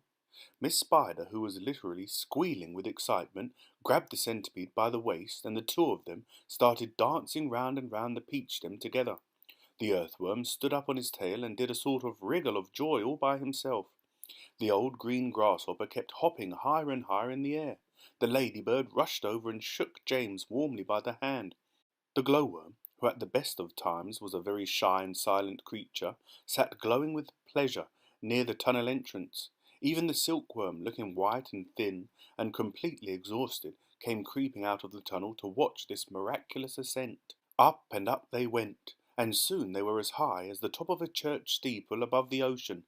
"I'm a bit worried about the peach," James said to the others, as soon as all the dancing and the shouting had stopped. "I wonder how much damage those sharks have done to it underneath. It's quite impossible to tell from up here." "Why don't I go over the side and make an inspection?" Miss Spider said. "It will be no trouble at all, I assure you." And without waiting for an answer, she quickly produced a length of silk thread and attached the end of it to the peach stem. "I'll be back in a jiffy," she said, and then she walked calmly over to the edge of the peach and jumped off, paying out the thread behind her as she fell. The others crowded anxiously around the place where she had gone over. "Wouldn't it be dreadful if the thread broke?" the ladybird said. There was a rather long silence. "Are you all right, Miss Spider?" shouted the old green grasshopper. "Yes, thank you," her voice answered from below. "I'm coming up now." And up she came, climbing foot over foot up the silk thread, and at the same time tucking the thread back cleverly into her body as she climbed past it. "Is it awful?" they asked her. "Is it all eaten away? Are there great holes in it everywhere?" Miss Spider clambered back onto the deck with a pleased but also a rather puzzled look on her face. "You won't believe this," she said, "but actually there's hardly any damage down there at all. The peach is almost untouched. There are just a few tiny pieces out of it here and there, but nothing more." "You must be mistaken," James told her. "Of course she's mistaken," the centipede said. "I promise you I'm not," Miss Spider answered. "But there were hundreds of sharks around us. They churned the water into a froth. We saw their great mouths opening and shutting." "I don't care what you saw," Miss Spider answered. "They certainly didn't do much damage to the peach." "Then why did we start sinking?" the centipede asked. "Perhaps we didn't start sinking," the old green grasshopper suggested. "Perhaps we were all so frightened that we simply imagined it." This, in point of fact, was closer to the truth than any of them knew. A shark, you see, has an extremely long sharp nose, and its mouth is set very awkwardly underneath its face and a long way back. This makes it more or less impossible for it to get its teeth into a vast, smooth, curving surface, such as the side of a peach. Even if the creature turns onto its back, it still can't do it, because the nose always gets in the way. If you have ever seen a small dog trying to get its teeth into an enormous ball, then you will be able to imagine roughly how it was with the sharks and the peach. "It must have been some kind of magic," the ladybird said. "The holes must have healed up by themselves." "Oh, look! There's a ship below us!" James shouted. Everybody rushed to the side and peered over. None of them had ever seen a ship before. "It looks like a big one. It's got 3 funnels. You can even see the people on the decks.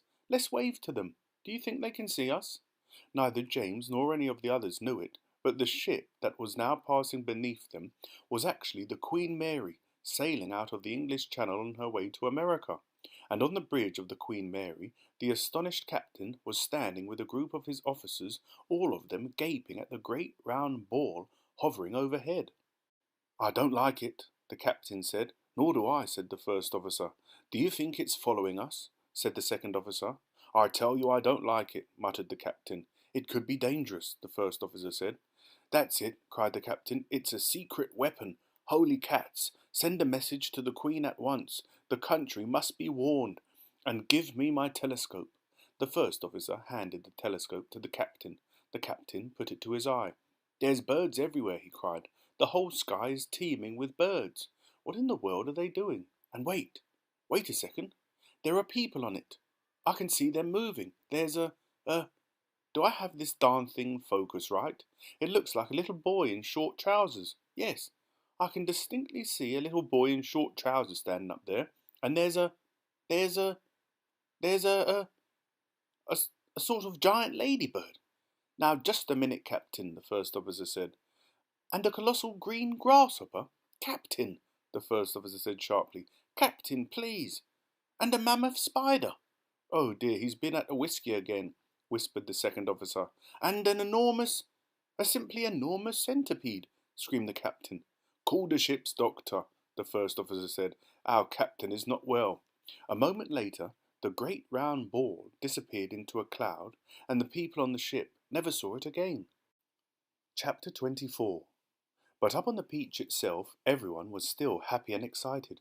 "I wonder where we'll finish up this time," the earthworm said. "Who cares?" they answered. "Seagulls always go back to the land sooner or later." Up and up they went, high above the highest clouds, the peach swaying gently from side to side as it floated along. "Wouldn't this be a perfect time for a little music?" the ladybird asked. "How about it, old grasshopper?" "With pleasure, dear lady," the old green grasshopper answered, bowing from the waist. "Oh, hooray! He's going to play for us," they cried, and immediately the whole company sat themselves down in a circle around the old green musician, and the concert began. From the moment that the first note was struck, the audience became completely spellbound, and as for James, never had he heard such beautiful music as this. In the garden at home on summer evenings he had listened many times to the sound of grasshoppers chirping in the grass, and he had always liked the noise that they made, but this was a different kind of noise altogether. This was real music, chords, harmonies, tunes, and all the rest of it. And what a wonderful instrument the old green grasshopper was playing upon! It was like a violin. It was almost exactly as though he were playing upon a violin. The bow of the violin, the part that moved, was his back leg. The strings of the violin, the part that made the sound, was the edge of his wing. He was using only the top of his back leg, the thigh, and he was stroking this up and down against the edge of his wing with incredible skill, sometimes slowly, sometimes fast, but always with the same easy flowing action. It was precisely the way a clever violinist would have used his bow, and the music came pouring out and filled the whole blue sky around them with magic melodies. When the first part was finished, everyone clapped madly, and Miss Spider stood up and shouted, "Bravo! Encore! Give us some more!" "Did you like that, James?" the old green grasshopper asked, smiling at the small boy. "Oh, I loved it!" James answered. "It was beautiful. It was as though you had a real violin in your hands." "A real violin?" the old green grasshopper cried. "Good heavens, I like that. My dear boy, I am a real violin. It is a part of my own body." "But do all grasshoppers play their music on violins the same way as you do?" James asked him. "No," he answered, "not all. If you want to know, I happen to be a short-horned grasshopper. I have two short feelers coming out of my head. Can you see them? There they are. They are quite short, aren't they? That's why they call me a short horn, and we short horns are the only ones who play our music in the violin style, using a bow. My long-horned relatives, the ones who have long curvy feelers coming out of their heads, make their music simply by rubbing the edge of their two top wings together. They are not violinists, they are wing rubbers, and a rather inferior noise these wing rubbers produce too, if I may say so. It sounds more like a banjo than a fiddle. "How fascinating this all is!" cried James, "and to think that up until now I had never even wondered how a grasshopper made his sounds." "My dear young fellow," the old green grasshopper said gently, "there are a whole lot of things in this world of ours that you haven't started wondering about yet. Where, for example, do you think that I keep my ears?" "Your ears? Why, in your head, of course." Everyone burst out laughing.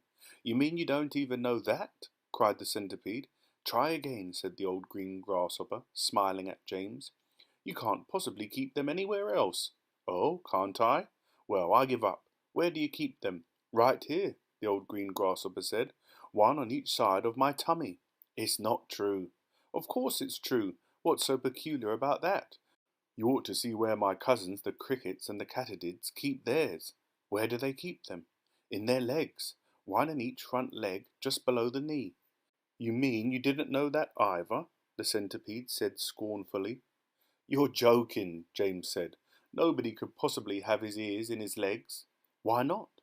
"Because it's ridiculous, that's why." "You know what I think is ridiculous?" the centipede said, grinning away as usual. "I don't mean to be rude, but I think it is ridiculous to have ears on the sides of one's head. It certainly looks ridiculous. You ought to take a peek in the mirror some day and see for yourself." "Pest!" cried the earthworm. "Why must he always be so rude and rambunctious to everyone? You ought to apologize to James at once." Chapter 25. James didn't want the earthworm and the centipede to get into another argument, so he said quickly to the earthworm, "Tell me, do you play any kind of music?" "No, but I do other things, some of which are really quite extraordinary," the earthworm said, brightening. "Such as what?" asked James. "Well," the earthworm said, "next time you stand in a field or in a garden and look around you, then just remember this, that every grain of soil upon the surface of the land, every tiny bit of soil that you can see has actually passed through the body of an earthworm during the last few years. Isn't that wonderful?" "It's not possible," said James. "My dear boy, it's a fact." "You mean you actually swallow soil?" "Like mad," the earthworm said proudly. "In one end and out the other." "But what's the point?" "What do you mean, what's the point? Why do you do it?" "We do it for the farmers. It makes the soil nice and light and crumbly so that things will grow well in it. If you really want to know, the farmers couldn't do without us. We are essential. We are vital.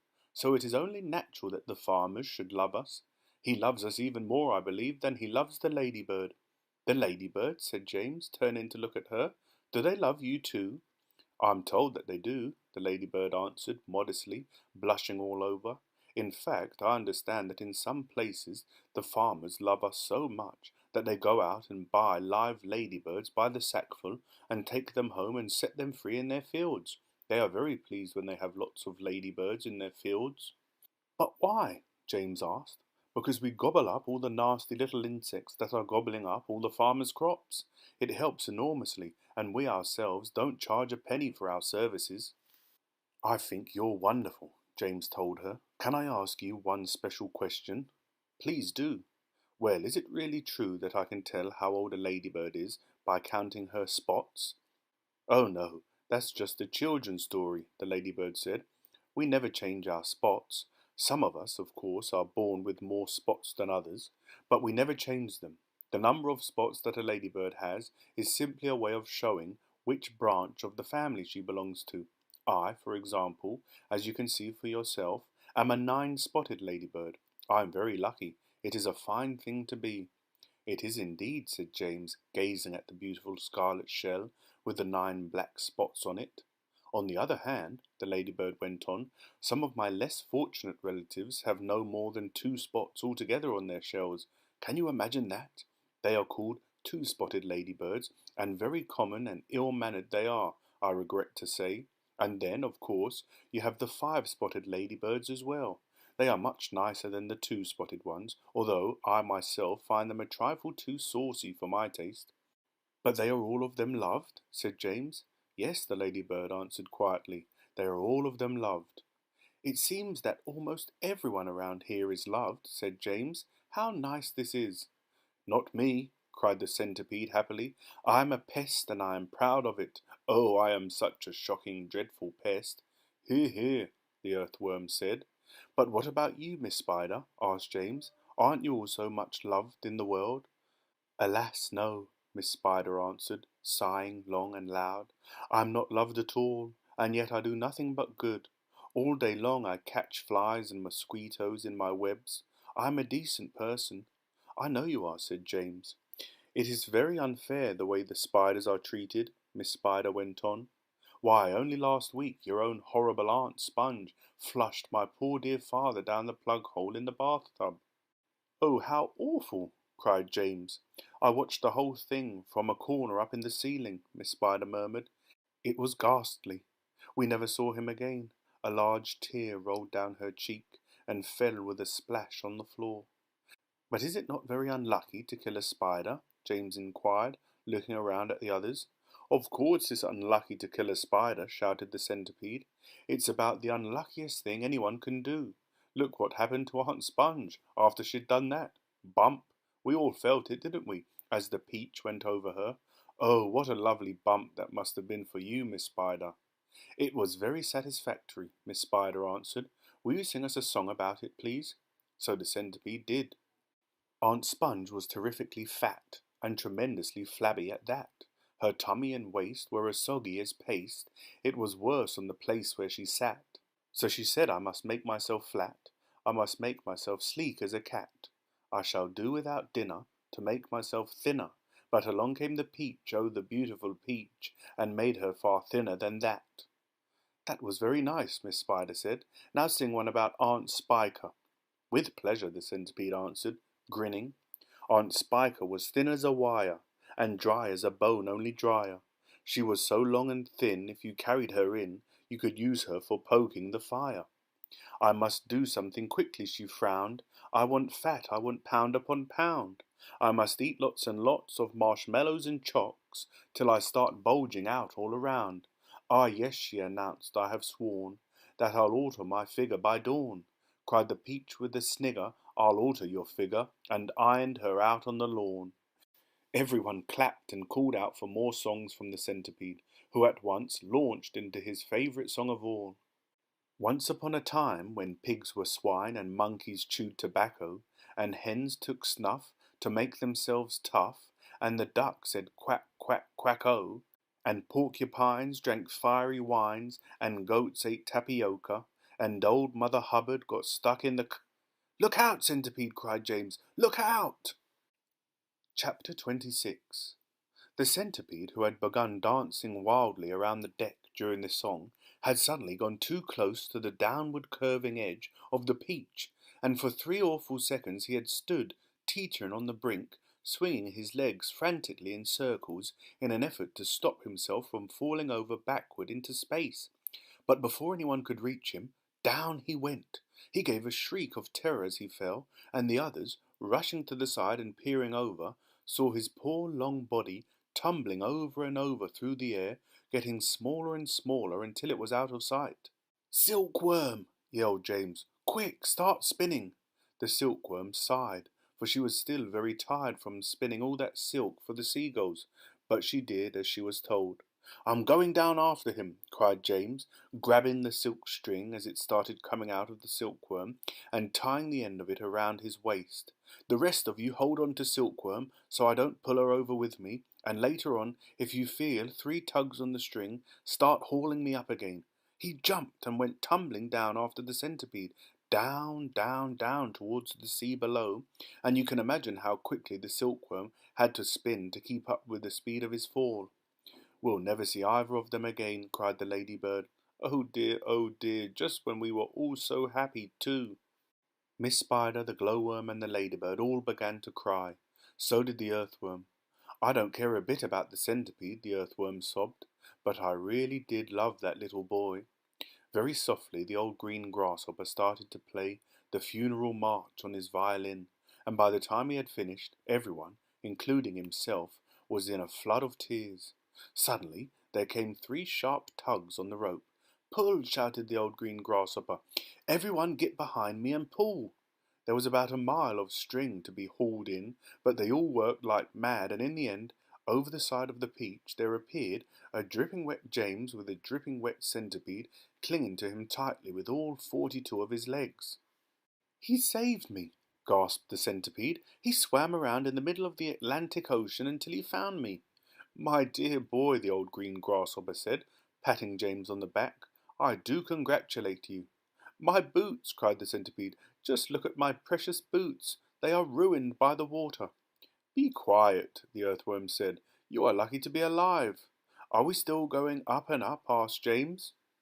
"We certainly are," answered the old green grasshopper, "and it's beginning to get dark. I know it'll soon be night." "Why don't we all go down below and keep warm until tomorrow morning?" Miss Spider suggested. "No," the old green grasshopper said. "I think that would be very unwise. It will be safer if we all stay up here through the night and keep watch. Then, if anything happens, we shall anyway be ready for it." Chapter 27. James Henry Trotter and his companions crouched close together on top of the Peach as the night began closing in around them. Clouds like mountains towered high above their heads on all sides, mysterious, menacing, overwhelming. Gradually it grew darker and darker, and then a pale 3/4 moon came up over the tops of the clouds and cast an eerie light over the whole scene. The giant Peach swayed gently from side to side as it floated along, and the hundreds of silky white strings going upward from its stem were beautiful in the moonlight. So also was the great flock of seagulls overhead. There was not a sound anywhere. Travelling upon the Peach was not in the least like travelling in an aeroplane. The aeroplane comes clattering and roaring through the sky, and whatever might be lurking secretly up there in the great cloud mountains goes running for cover at its approach. That is why people who travel in aeroplanes never see anything. But the Peach, ah yes, the Peach was a soft, stealthy traveller, making no noise at all as it floated along, and several times during that long, silent night ride, high up over the middle of the ocean in the moonlight, James and his friends saw things that no one had ever seen before. Once, as they drifted silently past a massive white cloud, they saw on the top of it a group of strange, tall, wispy-looking things that were about twice the height of ordinary men. They were not easy to see at first, because they were almost as white as the cloud itself, but as the Peach sailed closer, it became obvious that these things were actually living creatures, tall, wispy, wraith-like, shadowy white creatures who looked as though they were made out of a mixture of cotton wool and candy floss and thin white hairs. "Ooh," the ladybird said, "I don't like this at all." "Shh," James whispered back. "Don't let them hear you. They must be cloud-men." "Cloud-men?" they murmured, huddling closer together for comfort. "Oh dear, oh dear." "I'm glad I'm blind and can't see them," the earthworm said, "or I would probably scream." "I hope they don't turn round and see us," Miss Spider stammered. "Do you think they would eat us?" the earthworm asked. "They would eat you," the centipede answered, grinning. "They would cut you up like a salami and eat you in thin slices." The poor earthworm began to quiver all over with fright. "But what are they doing?" the old green grasshopper whispered. "I don't know," James answered softly. "Let's watch and see." The cloud-men were all standing in a group, and they were doing something peculiar with their hands. First, they would reach out, all of them at once, and grab handfuls of cloud. Then they would roll these handfuls of cloud in their fingers until they turned into what looked like large white marbles.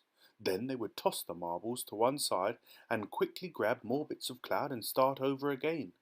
It was all very silent and mysterious. The pile of marbles beside them kept growing larger and larger. Soon there was a truckload of them there at least.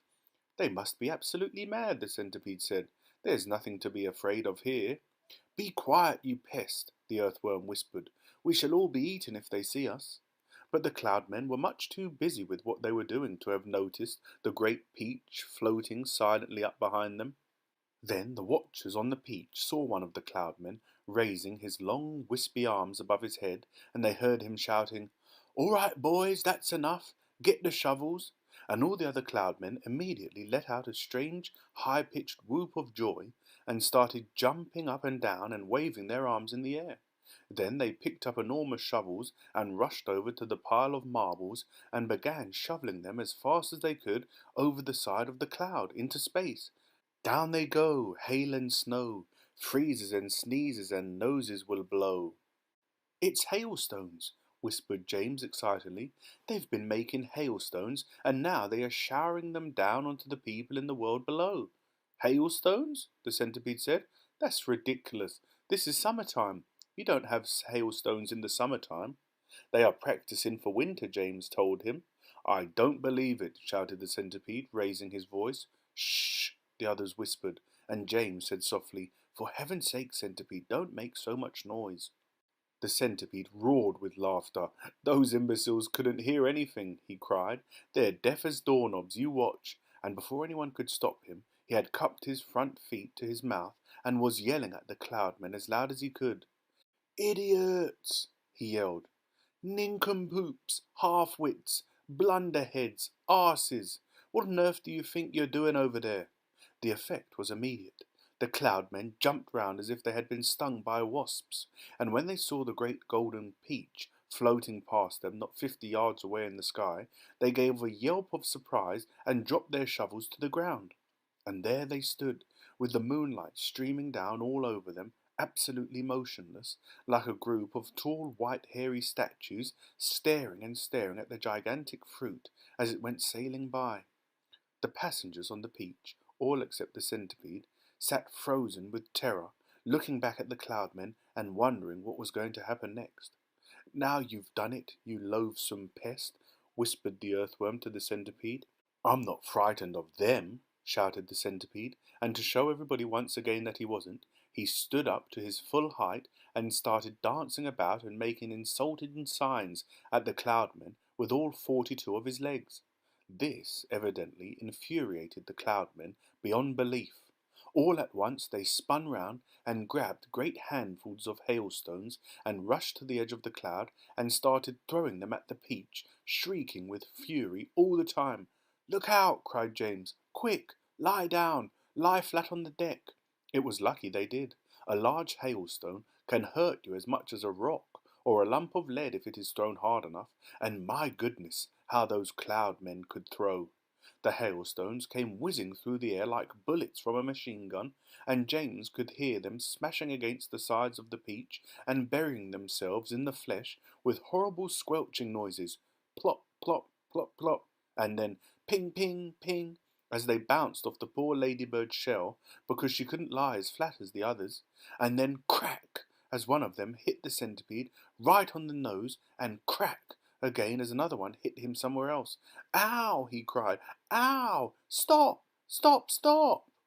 But the cloudmen had no intention of stopping.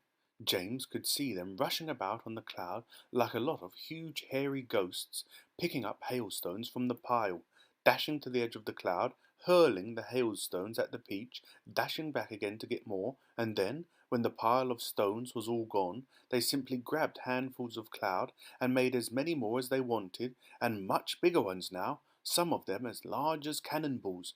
"Quickly!" cried James. "Down the tunnel, or we'll all be wiped out." There was a rush for the tunnel entrance, and half a minute later, everybody was safely downstairs inside the stone of the peach, trembling with fright and listening to the noise of the hailstones as they came crashing against the side of the peach. "I'm a wreck," groaned the centipede. "I am wounded all over."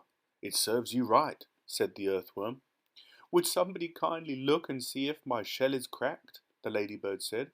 "Give us some light," shouted the old green grasshopper. "I can't," wailed the glowworm. "They've broken my bulb." "Then put in another one," the centipede said. "Be quiet a moment," said James. "Listen. I do believe they're not hitting us any more." They all stopped talking and listened. Yes, the noise had ceased. The hailstones were no longer smashing against the peach. "We've left them behind. The seagulls must have pulled us away out of danger. Hooray! Let's go up and see." Cautiously, with James going first, they all climbed back up the tunnel. James poked his head out and looked around. "It's all clear," he called. "I can't see them anywhere." Chapter 28. One by one the travellers came out again onto the top of the peach and gazed carefully around. The moon was still shining as brightly as ever, and there were still plenty of huge shimmering cloud mountains on all sides, but there were no cloudmen in sight now. "The peach is leaking," shouted the old green grasshopper, peering over the side. "It's full of holes and the juice is dripping out everywhere." "That does it," cried the earthworm. "If the peach is leaking, then we shall surely sink." "Don't be an arse," the centipede told him. "We're not in the water now." "Oh, look!" shouted the ladybird. "Look, look, look! Over there!" Everybody swung round to look. In the distance and directly ahead of them, they now saw a most extraordinary sight. It was a kind of arch, a colossal curvy-shaped thing that reached high up into the sky and came down again at both ends. The ends were resting upon a huge flat cloud that was as big as a desert. "Now, what in the world is that?" asked James. "It's a bridge. It's an enormous hoop cut in half. It's a giant horseshoe standing upside down." "Stop me if I'm wrong," murmured the centipede, going white in the face, "but might those not be cloud-men climbing all over it?" There was a dreadful silence. The peach floated closer and closer. "They are cloud-men. There are hundreds of them. Thousands. Millions." "I don't want to hear about it," shrieked the poor blind earthworm. "I'd rather be on the end of a fish hook and used as bait than come up against those terrible creatures again. I'd rather be fried alive and eaten by a Mexican," wailed the old green grasshopper. "Please keep quiet," whispered James. "It's our only hope." They crouched very still on top of the peach, staring at the cloudmen. The whole surface of the cloud was literally swarming with them, and there were hundreds more up above climbing about on that monstrous, crazy arch. "But what is that thing?" whispered the ladybird, "and what are they doing to it?" "I don't care what they're doing to it," the centipede said, scuttling over to the tunnel entrance. "I'm not staying up here. Goodbye."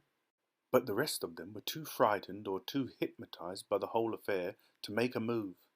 "Do you know what?" James whispered. "What?" they said. "What?"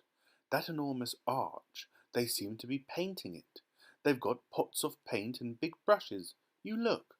And he was quite right. The travellers were close enough now to see that this is exactly what the cloudmen were doing. They all had huge brushes in their hands, and they were splashing the paint onto the great curvy arch in a frenzy of speed, so fast, in fact, that in a few minutes the whole of the arch became covered with the most glorious colours, reds, blues, greens, yellows, and purples. "It's a rainbow!" everyone said at once. "They are making a rainbow! Oh, isn't it beautiful? Just look at those colours! Centipede!" they shouted. "You must come up and see this." They were so enthralled by the beauty and brilliance of the rainbow that they forgot to keep their voices low any longer. The centipede poked his head cautiously out of the tunnel entrance. "Well, well, well," he said. "I've always wondered how those things were made. But while the ropes, what are they doing with those ropes? Good heavens, "They are pushing it off the cloud," cried James. "There it goes. They are lowering it down to the earth with ropes." "And I'll tell you something else," the centipede said sharply. "If I'm not greatly mistaken, we ourselves are going to bump right into it." "Bless my soul, he's right," the old green grasshopper exclaimed. The rainbow was now dangling in the air below the cloud. The peach was also just below the level of the cloud, and it was heading directly toward the rainbow, travelling rather fast. "We are lost," Miss Spider cried, wringing her feet again. "The end has come." "I can't stand it," wailed the earthworm. "Tell me what's happening." "We're going to miss it," shouted the ladybird. "No, we're not." "Yes, we are." "Yes, yes." "No." "Oh, my heavens!" "Hold on, everybody," James called out, and suddenly there was a tremendous thud as the peach went crashing into the top of the rainbow. This was followed by an awful splintering noise as the enormous rainbow snapped right across the middle and became two separate pieces. The next thing that happened was extremely unfortunate. The ropes that the cloudmen had been using for lowering the rainbow got tangled up with the silk strings that went up from the peach to the seagulls. The peach was trapped. Panic and pandemonium broke out among the travellers, and James Henry Trotter, glancing up quickly, saw the faces of 1,000 furious cloudmen peering down at him over the edge of the cloud. The faces had almost no shape at all because of the long white hairs that covered them. There were no noses, no mouths, no ears, no chins. Only the eyes were visible in each face, two small black eyes glinting malevolently through the hairs. Then came the most frightening thing of all. One cloudman, a huge hairy creature who must have been 14 feet tall at least, suddenly stood up and made a tremendous leap off the side of the cloud, trying to get to one of the silk strings above the peach. James and his friends saw him go flying through the air above them, his arms outstretched in front of him, reaching for the nearest string, and they saw him grab it and cling to it with his hands and legs, and then, very, very slowly, hand over hand, he began to come down the string. "Mercy! Help! Save us!" cried the ladybird. "He's coming down to eat us!" wailed the old green grasshopper. "Jump overboard!" "Then eat the earthworm first," shouted the centipede. "It's no good eating me. I'm full of bones like a kipper." "Centipede," yelled James, "quickly, bite through that string, the one he's coming down on." The centipede rushed over to the stem of the peach and took the silk string in his teeth and bit through it with one snap of his jaws. Immediately, far above them, a single seagull was seen to come away from the rest of the flock and go flying off with a long string trailing from its neck. And clinging desperately to the end of the string, shouting and cursing with fury, was the huge hairy cloudman. Up and up he went, swinging across the moonlit sky, and James Henry Trotter, watching him with delight, said, "My goodness, he must weigh almost nothing at all for one seagull to be able to pull him up like that. He must be all hair and air."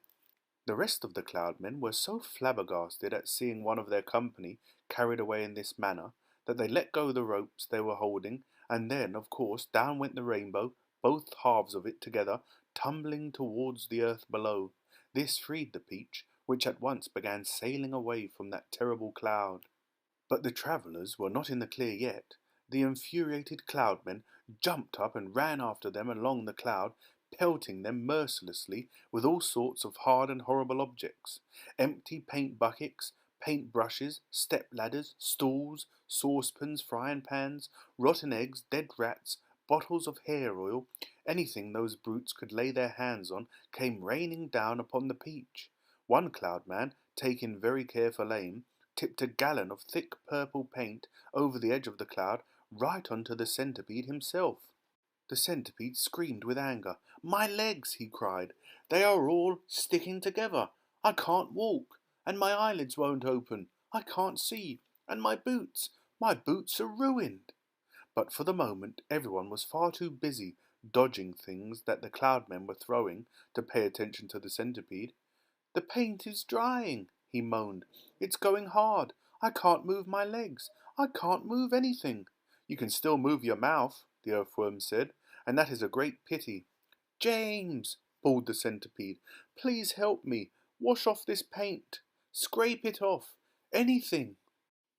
Chapter 29. It seemed like a long time before the seagulls were able to pull the peach away from that horrible rainbow cloud, but they managed it at last, and then everybody gathered around the wretched centipede and began arguing about the best way to get the paint off his body. He really did look a sight. He was purple all over, and now that the paint was beginning to dry and harden, he was forced to sit very stiff and upright, as though he were encased in cement, and all 42 of his legs were sticking out straight in front of him like rods. He tried to say something, but his lips wouldn't move. All he could do now was to make gurgling noises in his throat. The old green grasshopper reached out and touched him carefully on the stomach. "But how could it possibly have dried so quickly?" he asked. "It's rainbow paint," James answered. "Rainbow paint dries very quickly and very hard." "I detest paint," Miss Spider announced. "It frightens me. It reminds me of Aunt Spiker. The late Aunt Spiker, I mean, because the last time she painted her kitchen ceiling, my poor darling grandmother stepped into it by mistake when it was still wet, and there she stuck. And all through the night we could hear her calling to us saying, 'Help! Help! Help!' And it was heartbreaking to listen to her. But what could we do? Not a thing, until the next day when the paint had dried, and then, of course, we all rushed over to her and calmed her down and gave her some food. Believe it or not, she lived for 6 months like that, upside down on the ceiling, with her legs stuck permanently in the paint. She really did. We fed her every day. We brought her fresh flies straight from the web. But then, on the 26th of April last, Aunt Sponge, the late Aunt Sponge, I mean, happened to glance up at the ceiling, and she spotted her. "A spider!" she cried. "A disgusting spider! Quick! Fetch me the mop with the long handle!" And then, oh, it was so awful, I can't bear to think of it. Miss Spider wiped away a tear and looked sadly at the centipede. "You poor thing," she murmured.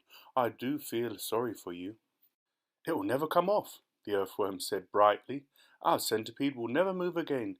He will turn into a statue, and we shall be able to put him in the middle of the lawn with a bird bath on the top of his head." "We could try peeling him like a banana," the old green grasshopper suggested.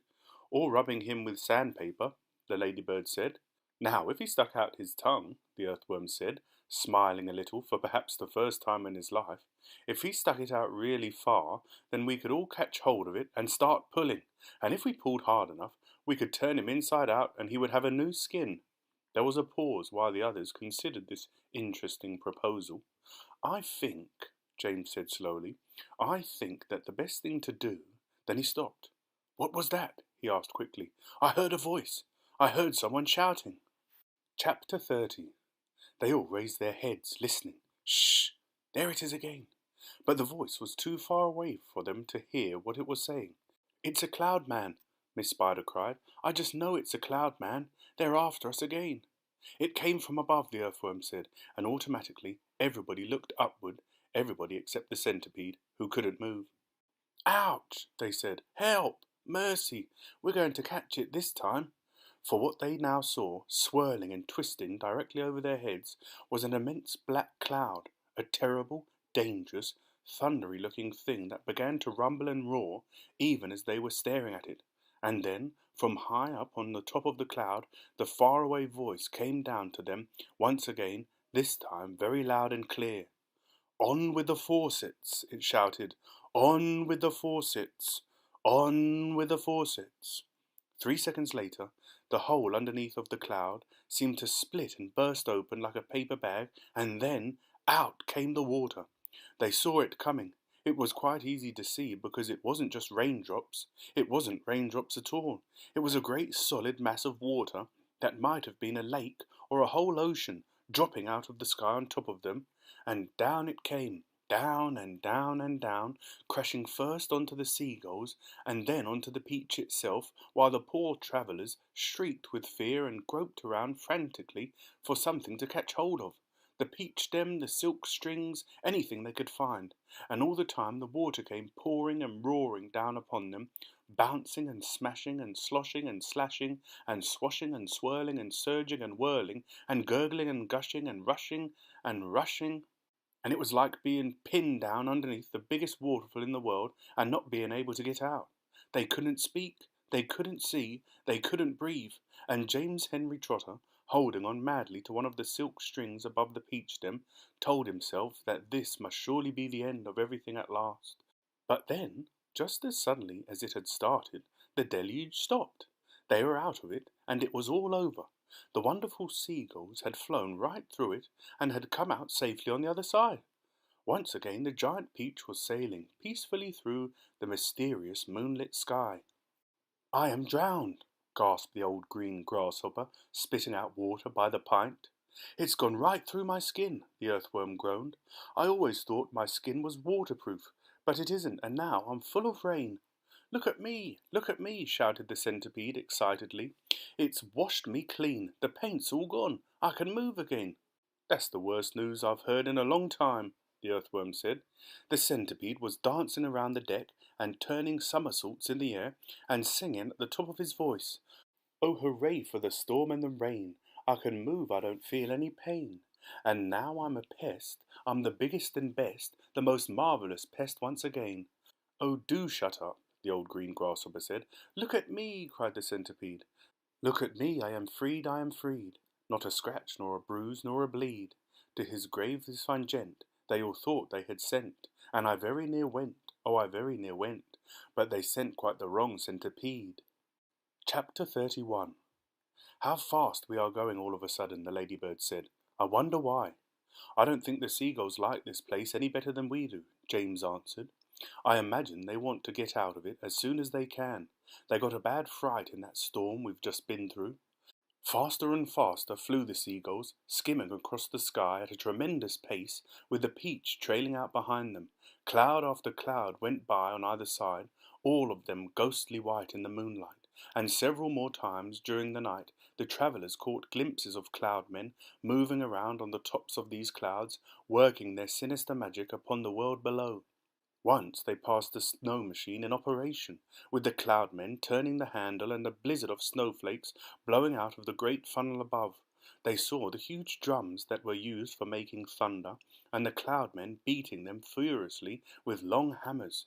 They saw the frost factories and the wind producers and the places where cyclones and tornadoes were manufactured and sent spinning downwards towards the earth. And once, deep in the hollow of a large billowy cloud, they spotted something that could only have been a cloud-men's city.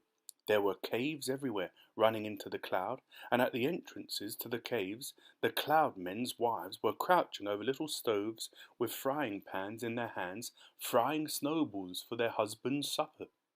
And hundreds of cloud-men's children were frisking about all over the place and shrieking with laughter and sliding down the billows of the cloud on toboggans.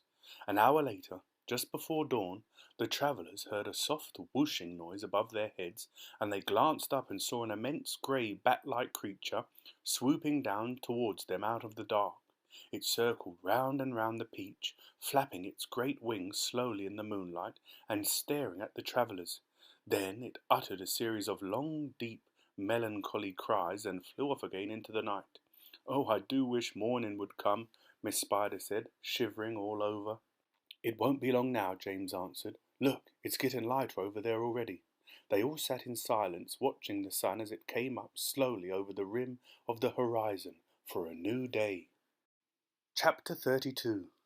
And when full daylight came at last, they all got to their feet and stretched their poor cramped bodies, and then the centipede, who always seemed to see things first, shouted, "Look, there's land below!" "He's right," they cried, running to the edge of the peach and peering over. "Hooray! Hooray! It looks like streets and houses, but how enormous it all is!" A vast city, glistening in the early morning sunshine, lay spread out 3,000 feet below them. At that height the cars were like little beetles crawling along the streets, and people walking on the pavements looked no larger than tiny grains of soot. "But what tremendous tall buildings!" exclaimed the ladybird. "I've never seen anything like them before in England. Which town do you think it is?" "This couldn't possibly be England," said the old green grasshopper. "Then where is it?" asked Miss Spider. "You know what those buildings are," shouted James, jumping up and down with excitement.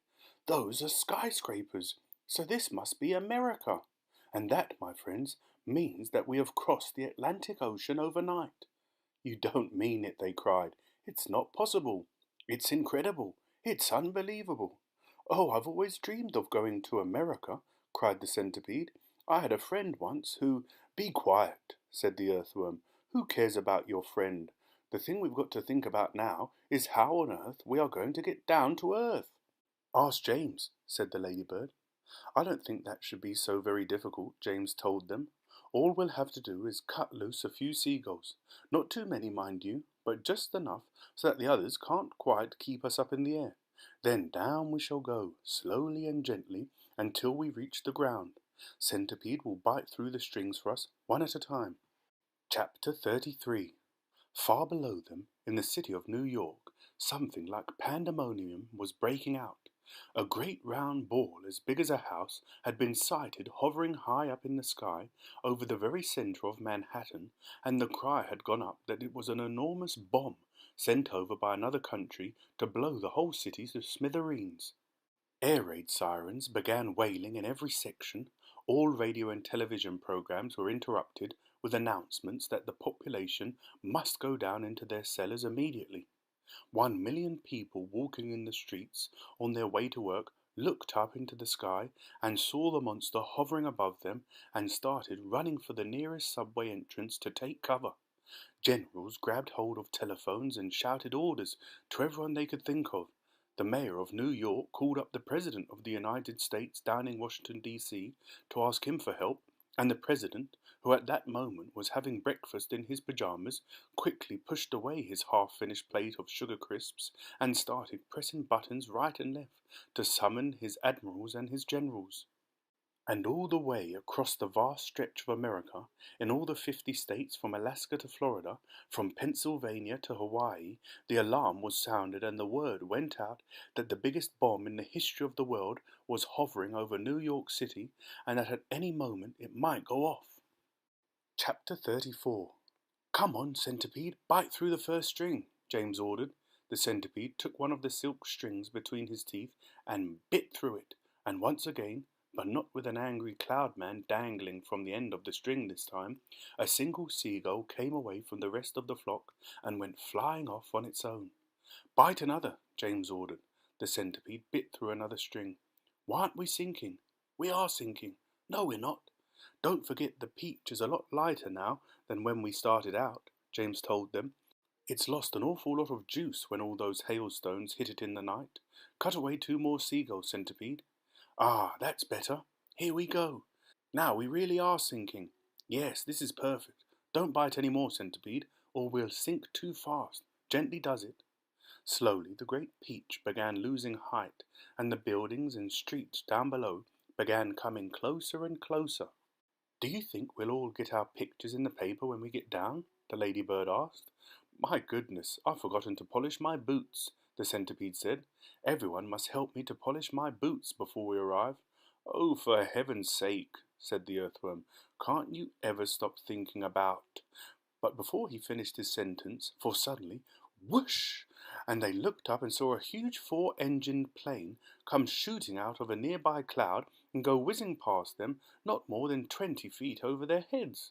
This was actually the regular early morning passenger plane coming into New York from Chicago, and as it went by it sliced right through every single one of the silken strings, and immediately the seagulls broke away, and the enormous peach, having nothing to hold it up in the air any longer, went tumbling down towards the earth like a lump of lead. Help! Cried the centipede. Save us! Cried Miss Spider. We are lost! Cried the ladybird. This is the end! Cried the old green grasshopper. James! Cried the earthworm. Do something, James! Quickly, do something! I can't! Cried James. I'm sorry. Goodbye. Shut your eyes, everybody. It won't be long. Chapter 35. Round and upside down went the peach as it plummeted towards the earth, and they were all clinging desperately to the stem to save themselves from being flung into space.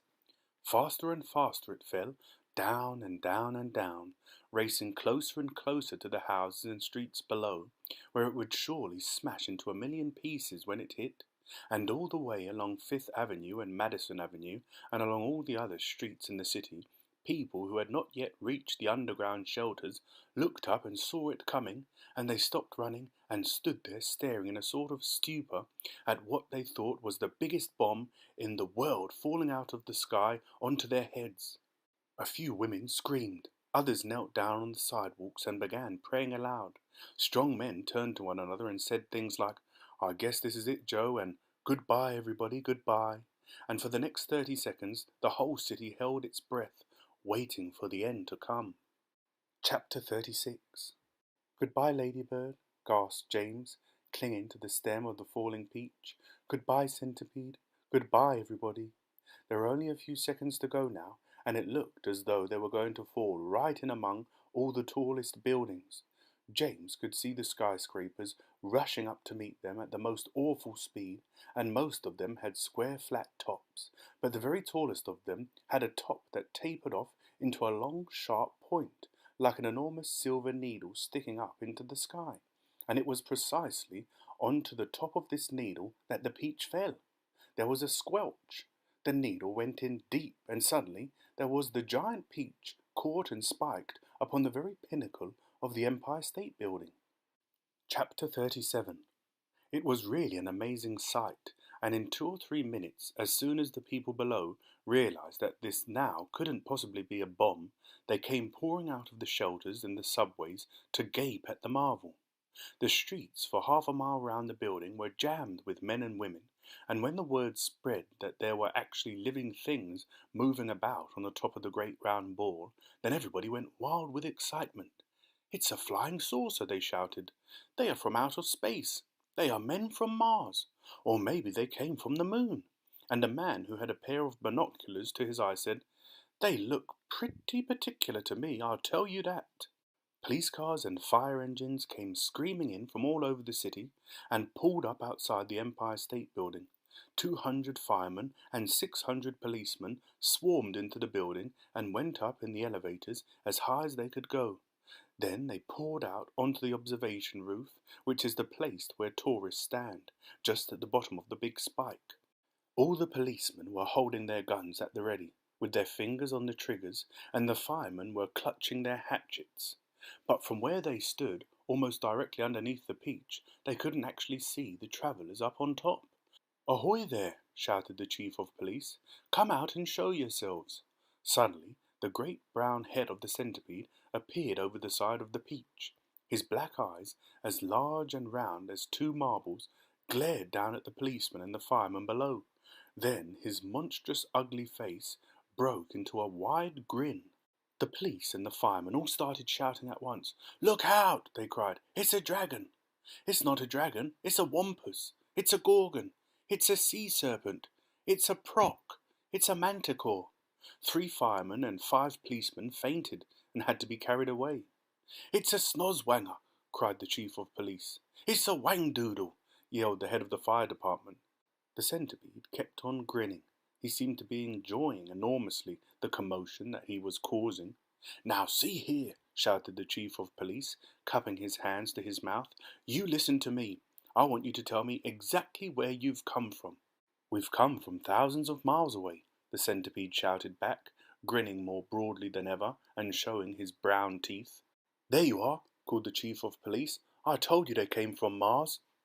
"I guess you're right," said the head of the fire department. At this point, the old green grasshopper poked his huge green head over the side of the peach, alongside the centipede. 6 more big strong men fainted when they saw him. "That one's an oink!" screamed the head of the fire department. "I just know it's an oink!" "Or a cockatrice!" yelled the chief of police. "Stand back, men! It may jump down on us at any moment." "What on earth are they talking about?" the old green grasshopper said to the centipede. "Search me," the centipede answered, "but they seem to be in an awful stew about something." Then Miss Spider's large, black, murderous-looking head, which to a stranger was probably the most terrifying of all, appeared next to the grasshoppers. "Snakes and ladders!" yelled the head of the fire department.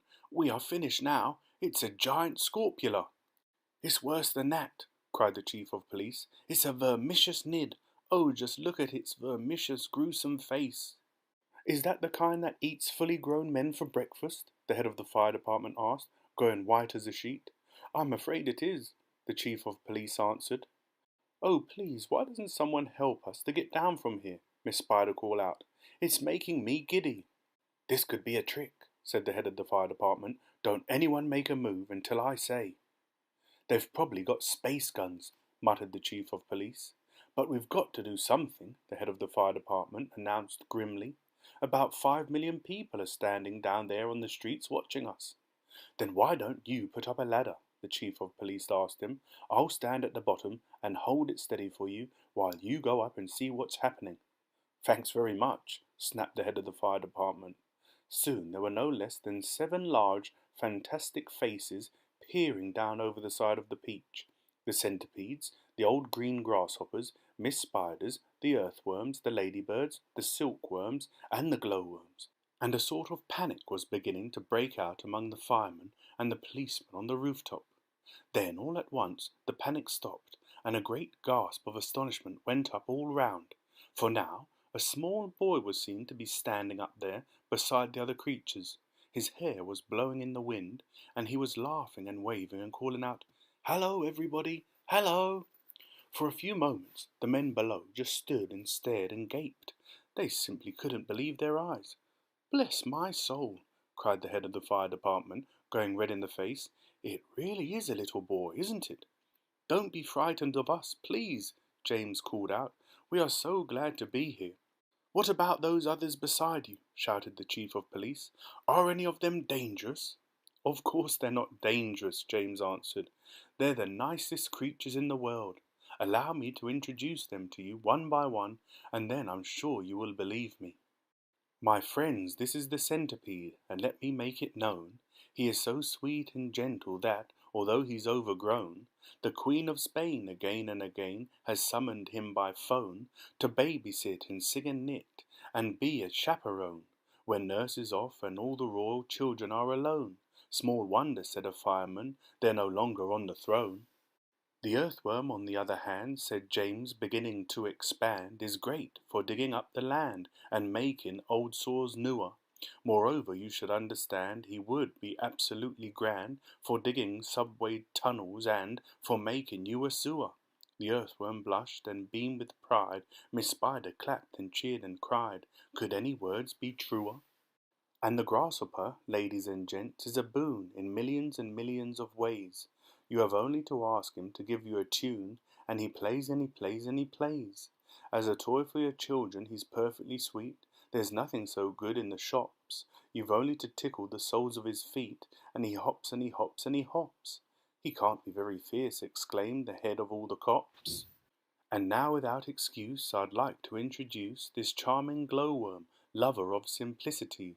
She's easy to install on your ceiling or your wall, and although this smacks a bit of eccentricity, it's really rather clever, for thereafter you will never, never have the slightest need for using electricity.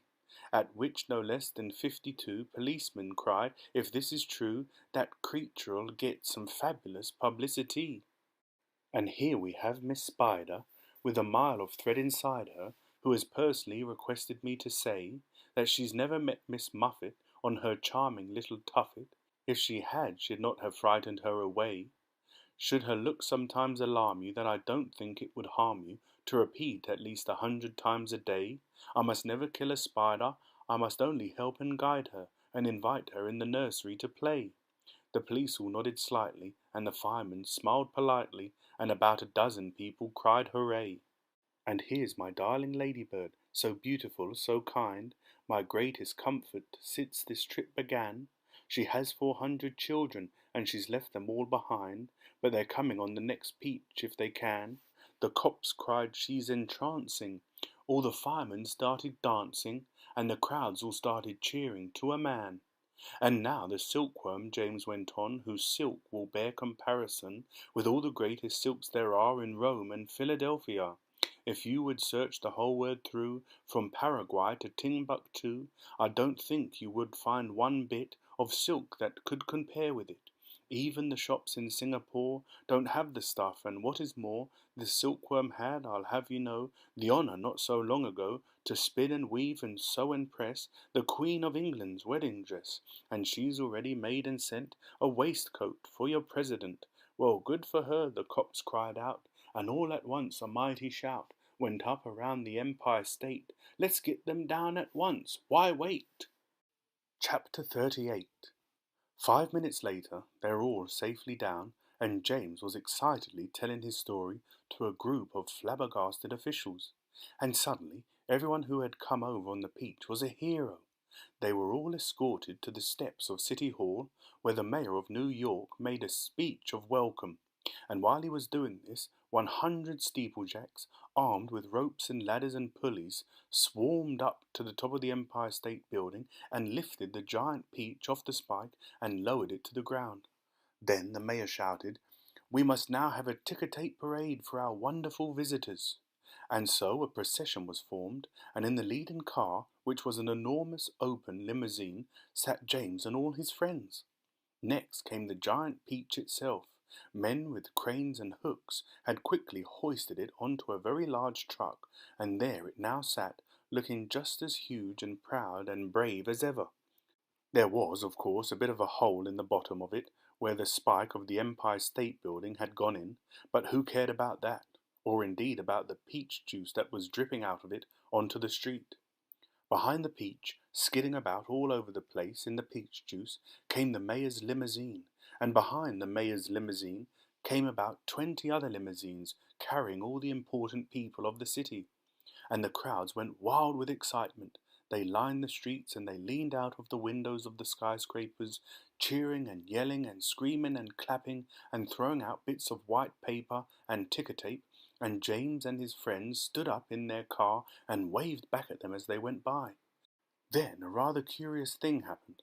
The procession was moving slowly along Fifth Avenue when suddenly a little girl in a red dress ran out of the crowd and shouted, "Oh, James, James, could I please have just a tiny taste of your marvellous peach?" "Help yourself," James shouted back. "Eat all you want. It won't keep forever anyway." No sooner had he said this than about 50 other children exploded out of the crowd and came running onto the street. "Can we have some too?" they cried. "Of course you can," James answered. "Everyone can have some." The children jumped onto the truck and swarmed like ants all over the giant peach, eating and eating to their heart's content. And as the news of what was happening spread quickly from street to street, more and more boys and girls came running from all directions to join the feast. Soon there was a trail of children a mile long chasing after the peach as it proceeded slowly up Fifth Avenue. Really, it was a fantastic sight. To some people it looked as though the Pied Piper of Hamelin had suddenly descended upon New York. And to James, who had never dreamed that there could be so many children as this in the world, it was the most marvellous thing that had ever happened. By the time the procession was over, the whole gigantic fruit had been completely eaten up, and only the big brown stone in the middle, licked clean and shiny by 10,000 eager little tongues, was left standing on the truck. Chapter 39. And thus the journey ended, but the travellers lived on. Every one of them became rich and successful in the new country. The centipede was made vice president in charge of sales of a high-class firm of boot and shoe manufacturers. The earthworm, with his lovely pink skin, was employed by a company that made women's face creams to speak commercials on television. The silkworm and Miss Spider, after they had both been taught to make nylon thread instead of silk, set up a factory together and made ropes for tightrope walkers. The glowworm became the light inside the torch on the Statue of Liberty, and thus saved the grateful city from having to pay a huge electricity bill every year. The old green grasshopper became a member of the New York Symphony Orchestra, where his playing was greatly admired. The ladybird, who had been haunted all her life by the fear that her house was on fire and her children all gone, married the head of the fire department and lived happily ever after. And as for the enormous peach stone, it was set up permanently in a place of honour in Central Park and became a famous monument. But it was not only a famous monument, it was also a famous house. and inside the famous house there lived a famous person, James Henry Trotter himself. And all you had to do any day of the week was to go and knock upon the door, and the door would always be open to you, and you would always be asked to come inside and see the famous room where James had first met his friends. And sometimes, if you were very lucky, you would find the old green grasshopper in there as well, resting peacefully in a chair before the fire, or perhaps it would be the ladybird who had dropped in for a cup of tea and a gossip, or the centipede to show off a new batch of particularly elegant boots that he had just acquired. Every day of the week, hundreds and hundreds of children from far and near came pouring into the city to see the marvellous peach stone in the park, and James Henry Trotter, who once, if you remember, had been the saddest and loneliest little boy that you could find, now had all the friends and playmates in the world. And because so many of them were always begging him to tell and tell again the story of his adventures on the peach, he thought it would be nice if one day he sat down and wrote it as a book. So he did, and that is what you have just finished reading. The end.